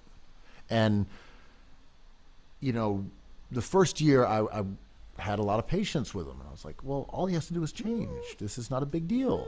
But you know, I'm saying I called him to be fired, no doubt. Joking. Yeah. No, I mean, I called him to be fired at mid-season, sure, because he was obviously fucking up. Yeah. But my thing was, he could just change. In theory, he could say today, you know what, Trez, you're on the bench. B-Ball Paul, you're getting all the backup center minutes. Ooh, dangerous team. And Thibault, you are, you're going to get 25 to 30 minutes a game, actually, and we're going to cut down Tobias Harris's numbers, minutes, from 35 to about 22, and all of a sudden this team would go on an absolute tear.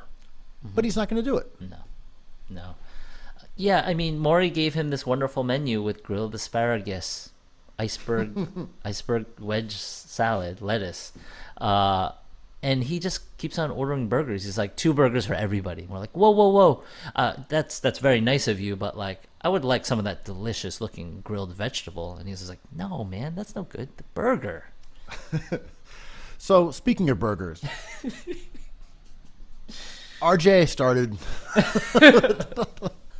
RJ Barrett had a rough opening game. I think he went about 3 of 20, whatever.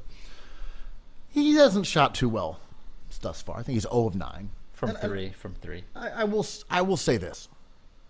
I do think RJ is pressing a little bit.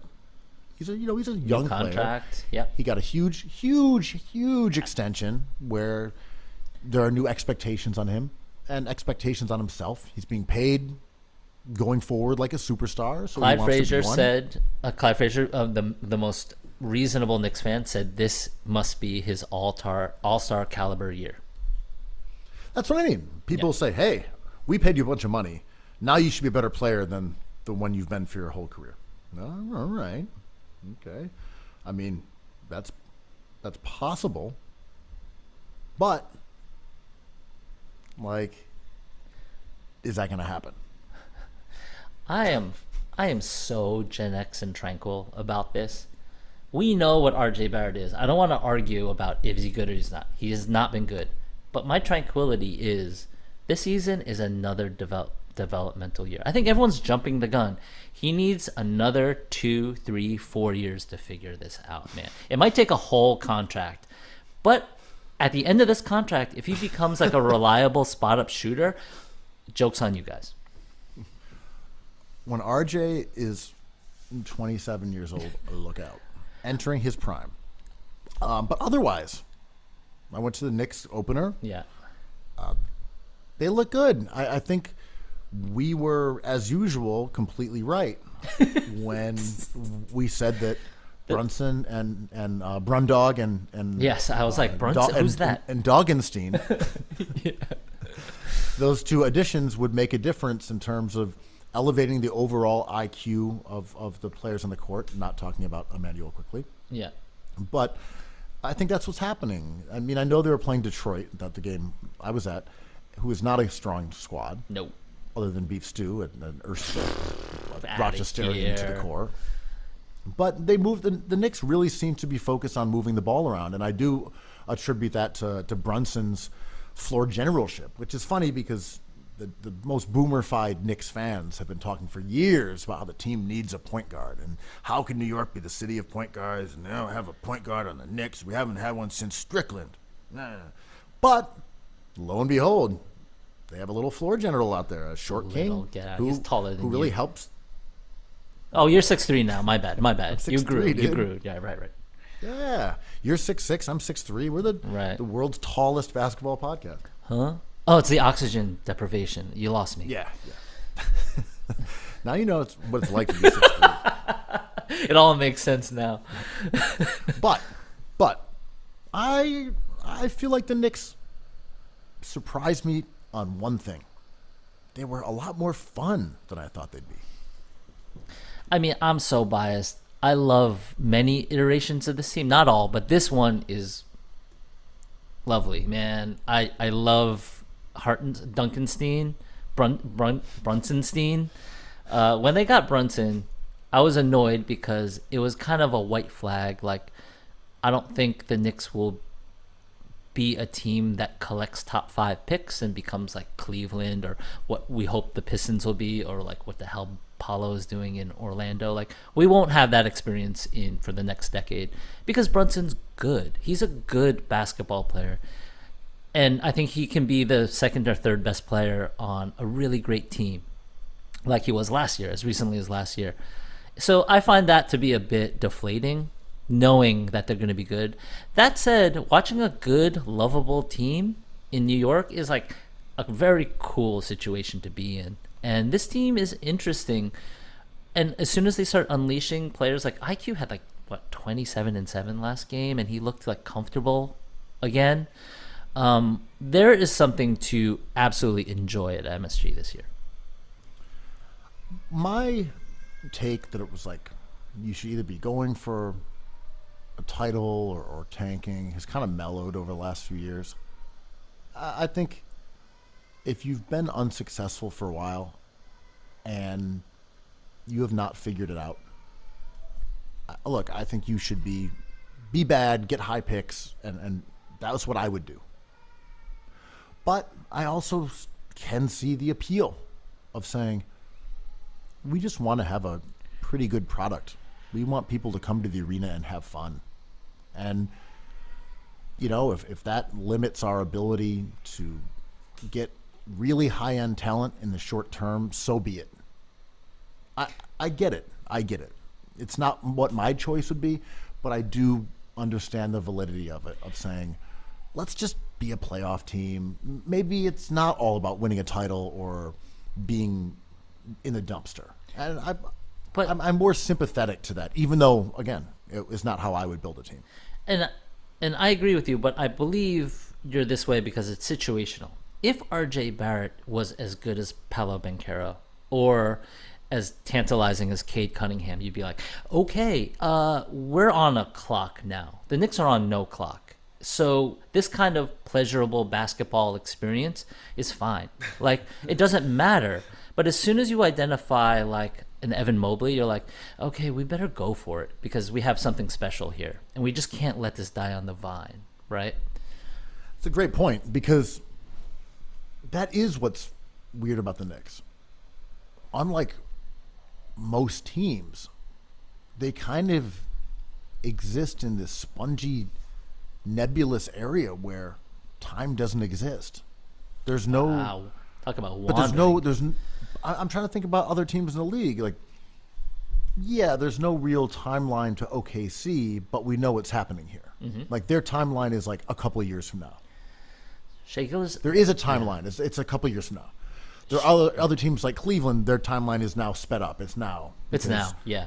Smart. They're going. Philly, obviously, it's now. The Knicks are like, are you playing for 3 years from now? Or are you playing for now? Or are you playing for 10 years from now? A land where time does not exist. Yo, Billy Joel plays the Garden like 40 times a year. I don't think it's James Dolan's nature to like be innovative or creative or go for the gusto, right? And I'm not saying that there's many Travis Scotts out there, and obviously he plays MSG, but like I think this is what Dolan wants. And I do think if you don't investigate too much, like he might think that this is a building block for a championship contender. If you investigate, you're just like, none of these players will be on a hypothetical championship team. And I don't want to talk about football, but the dumbest team, I'm a lifelong Jets fan, the dumbest team in the NFL is rolling right now. First time in like 2 decades.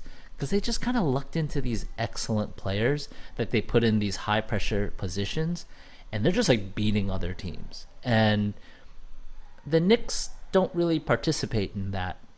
They don't get good players by accident ever. RJ Barrett was a number 3 overall pick, and that didn't work out. And we don't need to harp on that, but strategically, I don't think we have to bother with the Knicks. I think aesthetically is the way to approach this team. Are they fun? That's it. Looking around the league, I think the only teams that jump out as having as undefined a timeline would be the Kings and the Wizards. What about the Blazers? Well, the Blazers are trying to win now. We know what they're trying to do. Are they? Yeah. No, I think they're just trying to. I'm sorry, I didn't mean to sound harsh. I believe they're just trying to make Dame a superstar and just like be kind of fake competitive. Yeah, that's sort of true. But I mean, they're trying to win some games now. They're not Sure. like. Yeah. But in the same way the If Knicks Dame's are. healthy, they just spent money and draft capital to put together. Shaden Sharp could be great. I Maybe. mean, we talk. The thing is, we sort of. I said they were doing something new, and then you made a good point that this is what they always do, and I retracted my statement, and then even added on that they'd been doing this all the way since Aminu, and this was exactly what they have been doing all the time. Right. So they're on a timeline, just doing the same shit. They're on a timeline of like 5 years ago. Celebrating Dame, right? And Dame's probably got like 3 years of dominance left. Yeah, they're doing fan service and rewarding Dame for sticking around. And the Wizards are kind of doing that, but for Bradley Beal, which makes it even funnier. So weird. But yeah, like those are the only 2 teams that I look at and say, because I exclude Portland from it, even though I get what you're saying. I think it's really That's the fair. Wizards and Sacramento where you're like, what are you trying to do? Oh my God. Are you trying to just weasel your way into the playoffs? And as I said earlier, if that's your plan, that's what you organizationally want to do for your fans, and that's what the owner wants, and okay, cool. If that's your goal, all right, then go for it. It's not ideal for team building or long-term sustainability or winning a title, but okay. But I would say if the Wizards and the Kings are the only teams who seem to be sharing your timeline, it's not the best company. Dude, the Kings have had potential walked by their doorway, like in a way that's notable, right? Like famously passed on Luka Doncic for Marvin Bagley. Boneheaded mistake, I think. Like, Oh, Vladi. we don't like this nerd. Remember when Luka Doncic was the symbol of like metrics and analytics nerds, like taking over the NBA in a corrupt way? Like, turns out like he is exactly who nerds thought he would be. Amazing. MVP candidate already. And then you draft Tyrese Halliburton falls to you. Another nerd thing. Analytics is how good is he? You guys can't stop talking about him. Turns out he's pretty good. And then they hit on Keegan Murray, who I like quite a bit, as like a kind of reach. He was not loved at that spot. Imagine any sort of combination of those three players. I know butterfly effect and Halliburton, but the chances of Halliburton and Keegan Murray being the two of the three great players you need to be good was on the table. They just bailed on Halliburton. Yeah, we got into that last week. Shout out to Sabonis. Still a strange move overall. Yeah. I only bring that up because we saw Keegan Murray finally, and totally good. He's going to be awesome. Yeah, he looks good. Your man on the Pacers has put up some big numbers early on. Benedict Mathurin. I think he was the 6th pick overall. I'm not thrilled about him. I mean, he looks like a baller. Yeah. But he looks like a kind of Jalen Green, right, or a Jalen Brown, kind of larger combo guard style player. Cool. Yeah, Oladipo. He reminds me of Oladipo. There's a lot of combo. We've gone through the combo guard thing, but we see them excelling. Like Jaden Ivey looks more ready than I thought he would. I thought he'd need more time, but he's good already. Your boy Paolo Banchero, though. Man. He's a big guy. He's got that leg lengthening. A lot of people forgot about him. Yep. And then he said, nothing's ever going to happen with Paulo. He went number 1 overall, and he's bound to be a disaster. He's from the one-and-done bust factory. And I said, no, my man Banchero. I watched him play a little bit. He hasn't been good yet. He's gotten some great numbers. He's put up 23 and 10. I mean, he is being productive. And the system favors him. His percentages stink, but again, no, that's fine. Who cares? He's in his first 3 games as a pro. He's putting up big numbers while not doing it in a particularly great way. But I'm not knocking him for that. It is what it is. What stood out to me is that he's an enormous human being. I was watching them play against Detroit. And there was a play where he took some little elf and just kind of mushed him under the basket and cruised in. I think he got fouled. Yeah. But I squinted as if I saw you crouching with a paddle. And it was Cade Cunningham. What? I'm like, wait a minute. Cade Cunningham, he's like Andrew Quo's height. He's like 6'6", 6'7", 6'8". He is a huge guard. He's like a small forward sized player. And Banchero just towered over him. Put him in the cipher? Damn. Dude, he put him in the cipher and was like, get your weight up. Get your bars up, Cade. Banchero is ginormous, and he looks like a video game character where you just scale up. He's not a wet noodle by any means. He looks like an immovable object. And we thought, I perceive Zion as being huge, and Banchero's he's there's something to be said, and I hate this because years ago I thought Moneyball, what your eyes don't tell you that whatever bodies, but his size is going to make him a long NBA player. He's going to be in the NBA for a really long time, and just because of attrition, because he doesn't shoot that well, right? In Duke, he wasn't a flamethrower in that regard. Free throws, 3-pointers. He doesn't really do that with great efficiency. But he's just gonna dominate the league. The boy's huge. I don't know what his ceiling will be. Is he a modern version of Big Dog Robinson? Big Dog was only big by name. Whoa, whoa, whoa. But I think he was more of a finesse I know. player. True, but I just mean he was 6'8", and Banchero 6'7", 6'8". I mostly mean is Banchero going to be a superstar, or is he going to be a 2010 guy? I can't tell yet. It's too early. Is he going to be able to do that hyper efficiently, create for other people? It's totally in play because we know he's a pretty good passer. We know he can see the floor. That was his skill set, right? That's what I He's a mean. gifted So- passer. I think if you're Orlando, despite the fact that, he's shooting like 30% from the floor, even with these big numbers, you at least have to be optimistic about what you've seen early on. That, like, this guy can put up numbers. He's large. He can pass the ball. He got picked on defensively a lot last night. And that's just going to happen to young guys, especially ones who are probably still kind of growing into their body physically. He's going to get faster and quicker. He's going to get stronger. Yeah. So that was the big dog comparison to me, just because I'm thinking, first pick in the draft, put up big numbers, was not very good defensively, kind of was a star, but there were also some flaws in his game that prevented him from being an absolute elite player. 100%. Right. TBD. Yeah, like we talked about this when we did the Timberwolves preview. Like, they have a collection of ballers who statistically will make people not criticize them in different ways.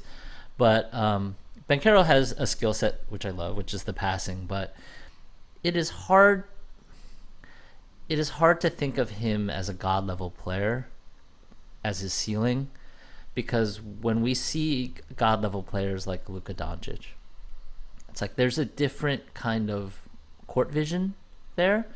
And Luka's not like a great defender, and he's got a couple flaws, but it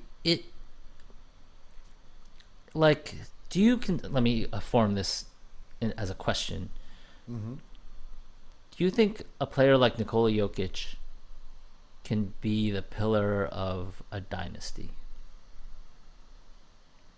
When you say a player like him, what profile are we talking about? That was poorly laid bait, but like, if your basketball genius is at the big man spot, does his size kind of dictate his role on the court, and is that role kind of marginalized by the way the game is played?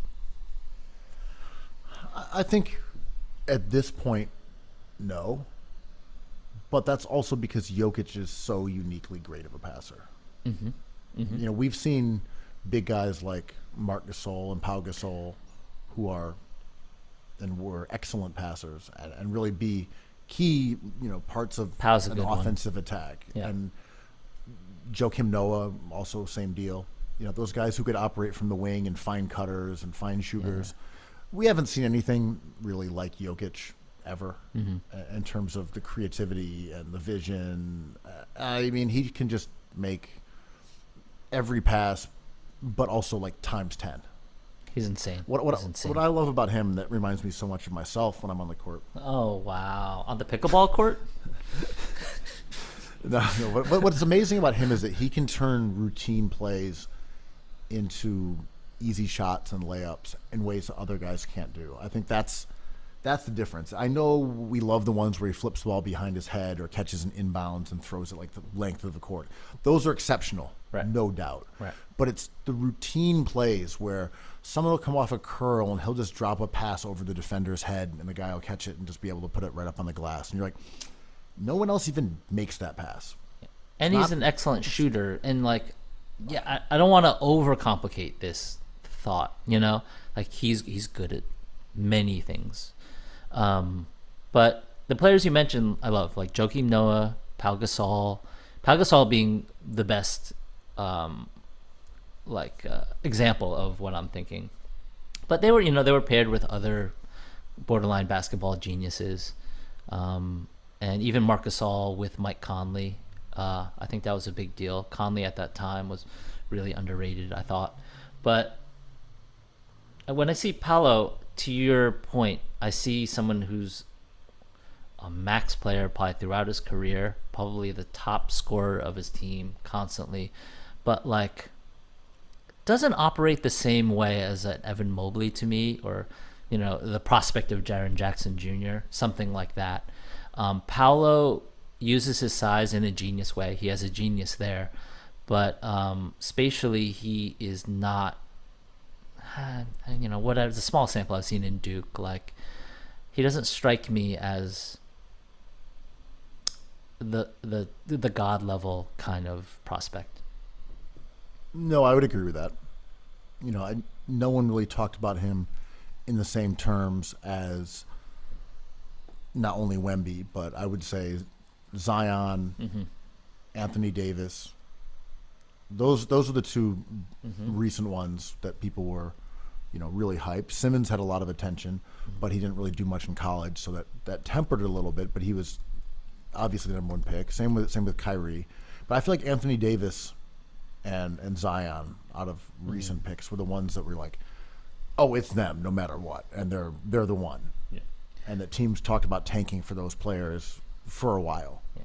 There was a lot of debate in this draft. I mean, a lot of people had Jabari number one throughout the whole process until the last minute when it was leaked that Paolo was going to go number one overall to the Magic. But like, to me, Jabari is as tantalizing as Paolo, but Paolo's body alone quickens up the process. I think Jabari is going to be an amazing player, but Paolo already is putting up those numbers.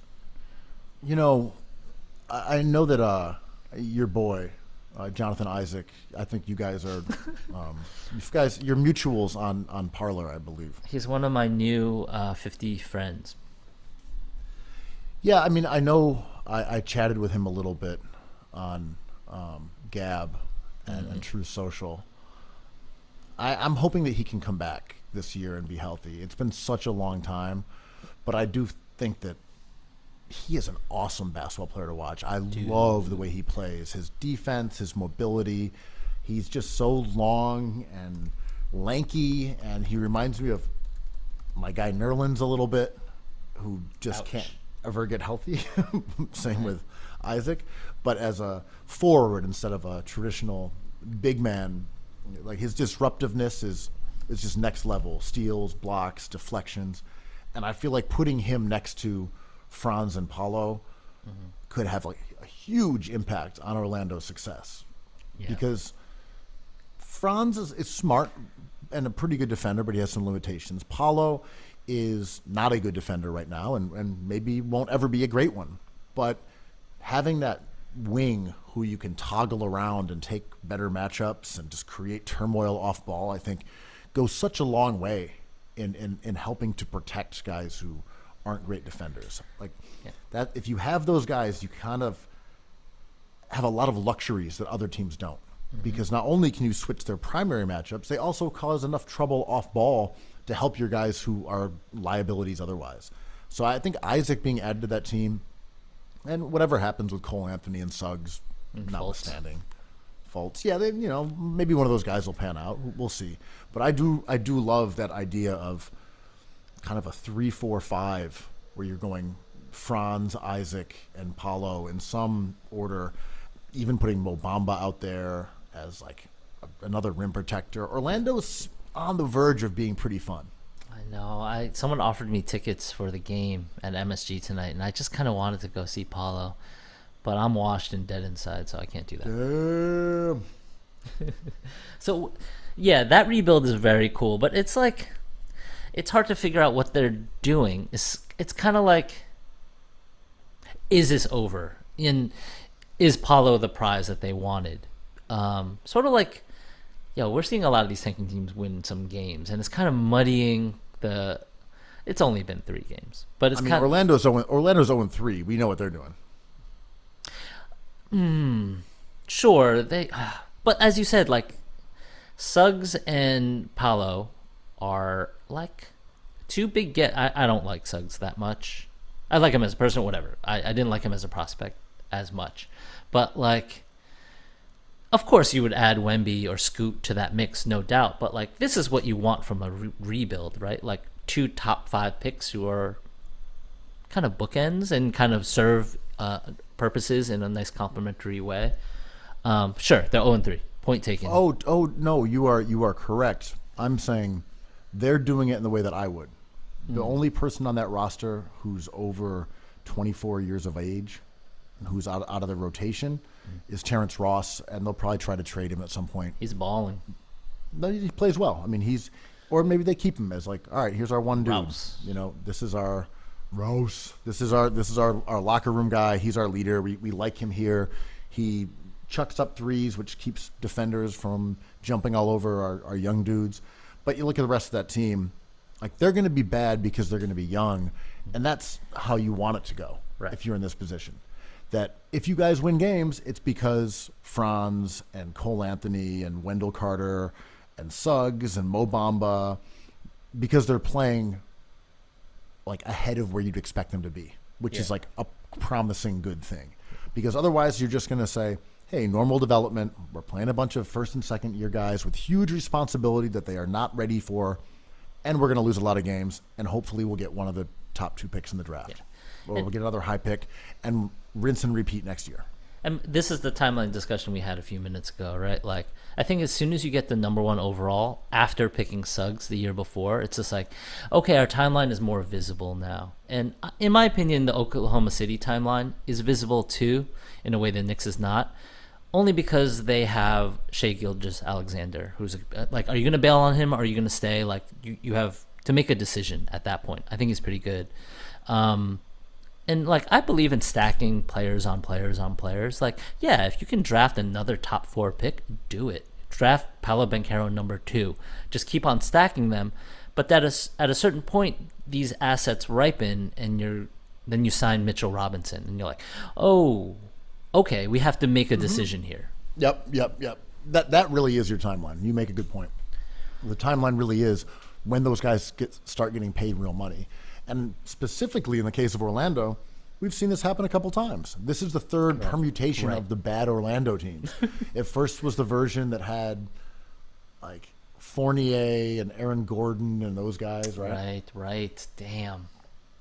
Nick Legend. Maybe this is technically the second permutation, but it feels like the third. Yeah.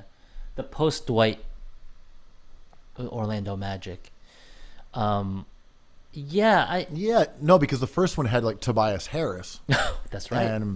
And some other guys. And then the second iteration, there's some crossover, of course, but the second iteration was the one that they bailed on when they flipped Aaron Gordon, and then now this is like the third one, I think. Yeah. I mean, it's a good one. I think this one has potential. But like, I would keep on doing this if I was them.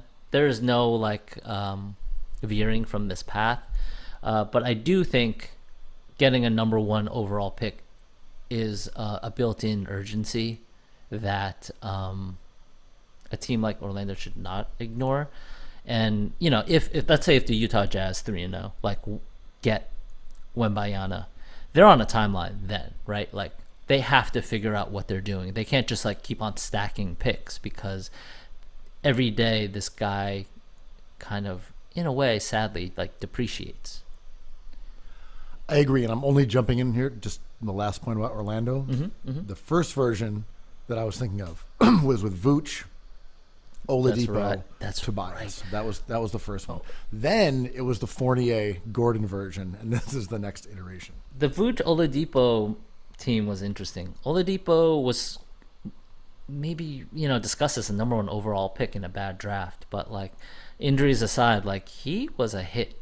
Like, that was a good player. And that team, one of those versions won 42 games, and people said that's how you do it. You do it the right way, and then it immediately crumbled, and they traded everyone. Last point before we get out of here: are the Jazz gonna win the title this year? They look incredible. They're 3-0. They're beating up on good teams. They are the perfectly constructed roster. Props to Danny Ainge. He has put together a contender right away. You look at the seamless fusion. Markkanen, brilliant pickup. He's goading. He's high-key goading. Jordan Clarkson finally given a chance to shine in a starting position. High-key goading. The rest of that roster, playmakers, three-point shooters, defenders. Ainge has done it again. Shout out to Danny Ainge for giving us the villainy of the Utah Jazz back, right? Like, I love all these players, but like, what's the common thread between Lauri Markkanen, a GOAT, obviously, Walker Kessler, maybe like gonna be a formidable rim protector, starter for them in a few months. Kelly Olynyk, man, crafty veteran, has seen a lot, man. Leandro Balmero, promising point guard. Like, what do they have all in common, man? They're all Mormon. That's right. Latter-day Saints, each and every one of them. But I love it. I love it. Ainge constructing an all-white team in Utah is great because, as you know, I want every team to take on like these like cliched characteristics of that city. But I mean, Mike Conley's going to be valuable. Jordan Clarkson's going to be as trade pieces. You know, Trade pieces. oh, You want to trade a team that is currently 3-0 despite having the toughest strength of schedule in the NBA. Currently, 6th offensive rating, 11th defense. They are second in the league in the offensive rebounding. Markkanen and Gang are just pounding the glass. They're creating turnovers. They're not fouling. Their attendance could be better. People got to get behind this team. Conley, that veteran leadership. Malik Beasley, great addition. The floor spacer that they needed. All I'm saying is Gobert exposed. Donovan Mitchell exposed. Finally, Conley and his boys get the team that they deserve. is this Utah, enjoy. on the low Miami culture? You know, is a part owner of that team, right? Dwayne Wade. Wow, I hadn't even thought about that. Yo, he steps They in. got- They've turned Colin Sexton into the playmaker You know, they that we call always wanted to see. that Salty Lake the new South Beach. South Beach 2. Oh, so they're going to be great.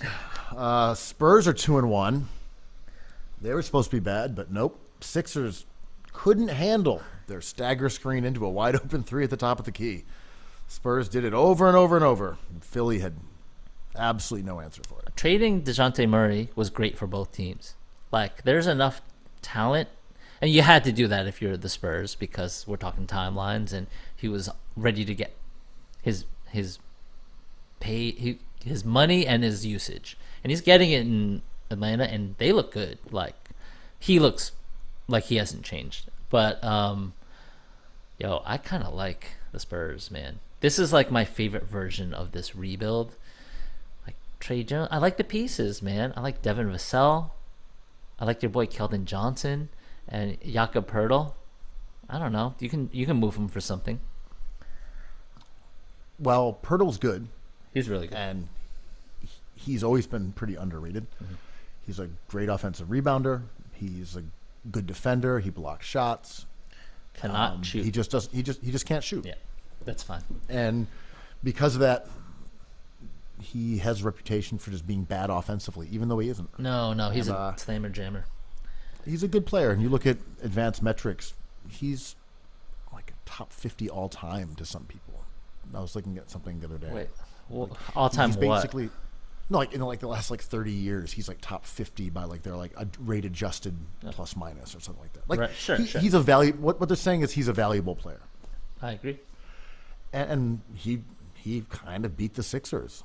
Honestly, he had some good defensive plays. He had some putbacks. He got a couple boards that reset the shot clock and got them another possession. Played really well, and overall, I would say the Spurs are going to be bad, but they're playing a different way than San Antonio typically does. It's just they're just whipping the ball around from the perimeter and chucking threes. Yeah. It's cool. I mean, yeah. Shout out to Popovich for weathering that entire Kawhi Leonard tornado and like sitting through 2 rebuilds. I don't know. It's kind of cool. I mean, famously, he's married to basketball, but like, I don't know. That's kind of an odd. I'd be psyched if I was a Spurs fan. They're not going to win that many games, but like, this team is not lovable. Well, I think they would like to lose games, I think but so. they're playing smart and they've got some young talent. I think Vassell and Johnson are both pretty good. So, But yeah, so whatever Pop wants is cool, man. yeah. He lost his wife, I think, right before he was going to retire, and then decided, well, he was just going to do basketball instead. So, whatever he wants to do, he's earned that right at this point. It's like, like it. We're going to try to tank and get Wemby. Great. We're going to try to win games with a younger team. Also great. Whatever they do is cool. Yeah. And unlike Orlando, I think they have a rebuild that's kind of more vague. Like there's some nice players that we didn't even mention. Like Josh Primo is kind of tantalizing. Jeremy Sochan, but like they don't have Josh Primo. Like he's from the sausage magnate family, right? Oh, you mean Eric Adams? The Premios of Brooklyn? Oh, man. Where would they be without the endorsement of our mayor? Nowhere. He would not even be on the Spurs. Stranded on the Belt Parkway, trembling in urine-soaked dungarees. But, yeah, quick. Like the Spurs don't have a superstar yet. And that is a glaring kind of issue with their rebuild where, like, I think Houston has one. Orlando has one. The Kings might have one.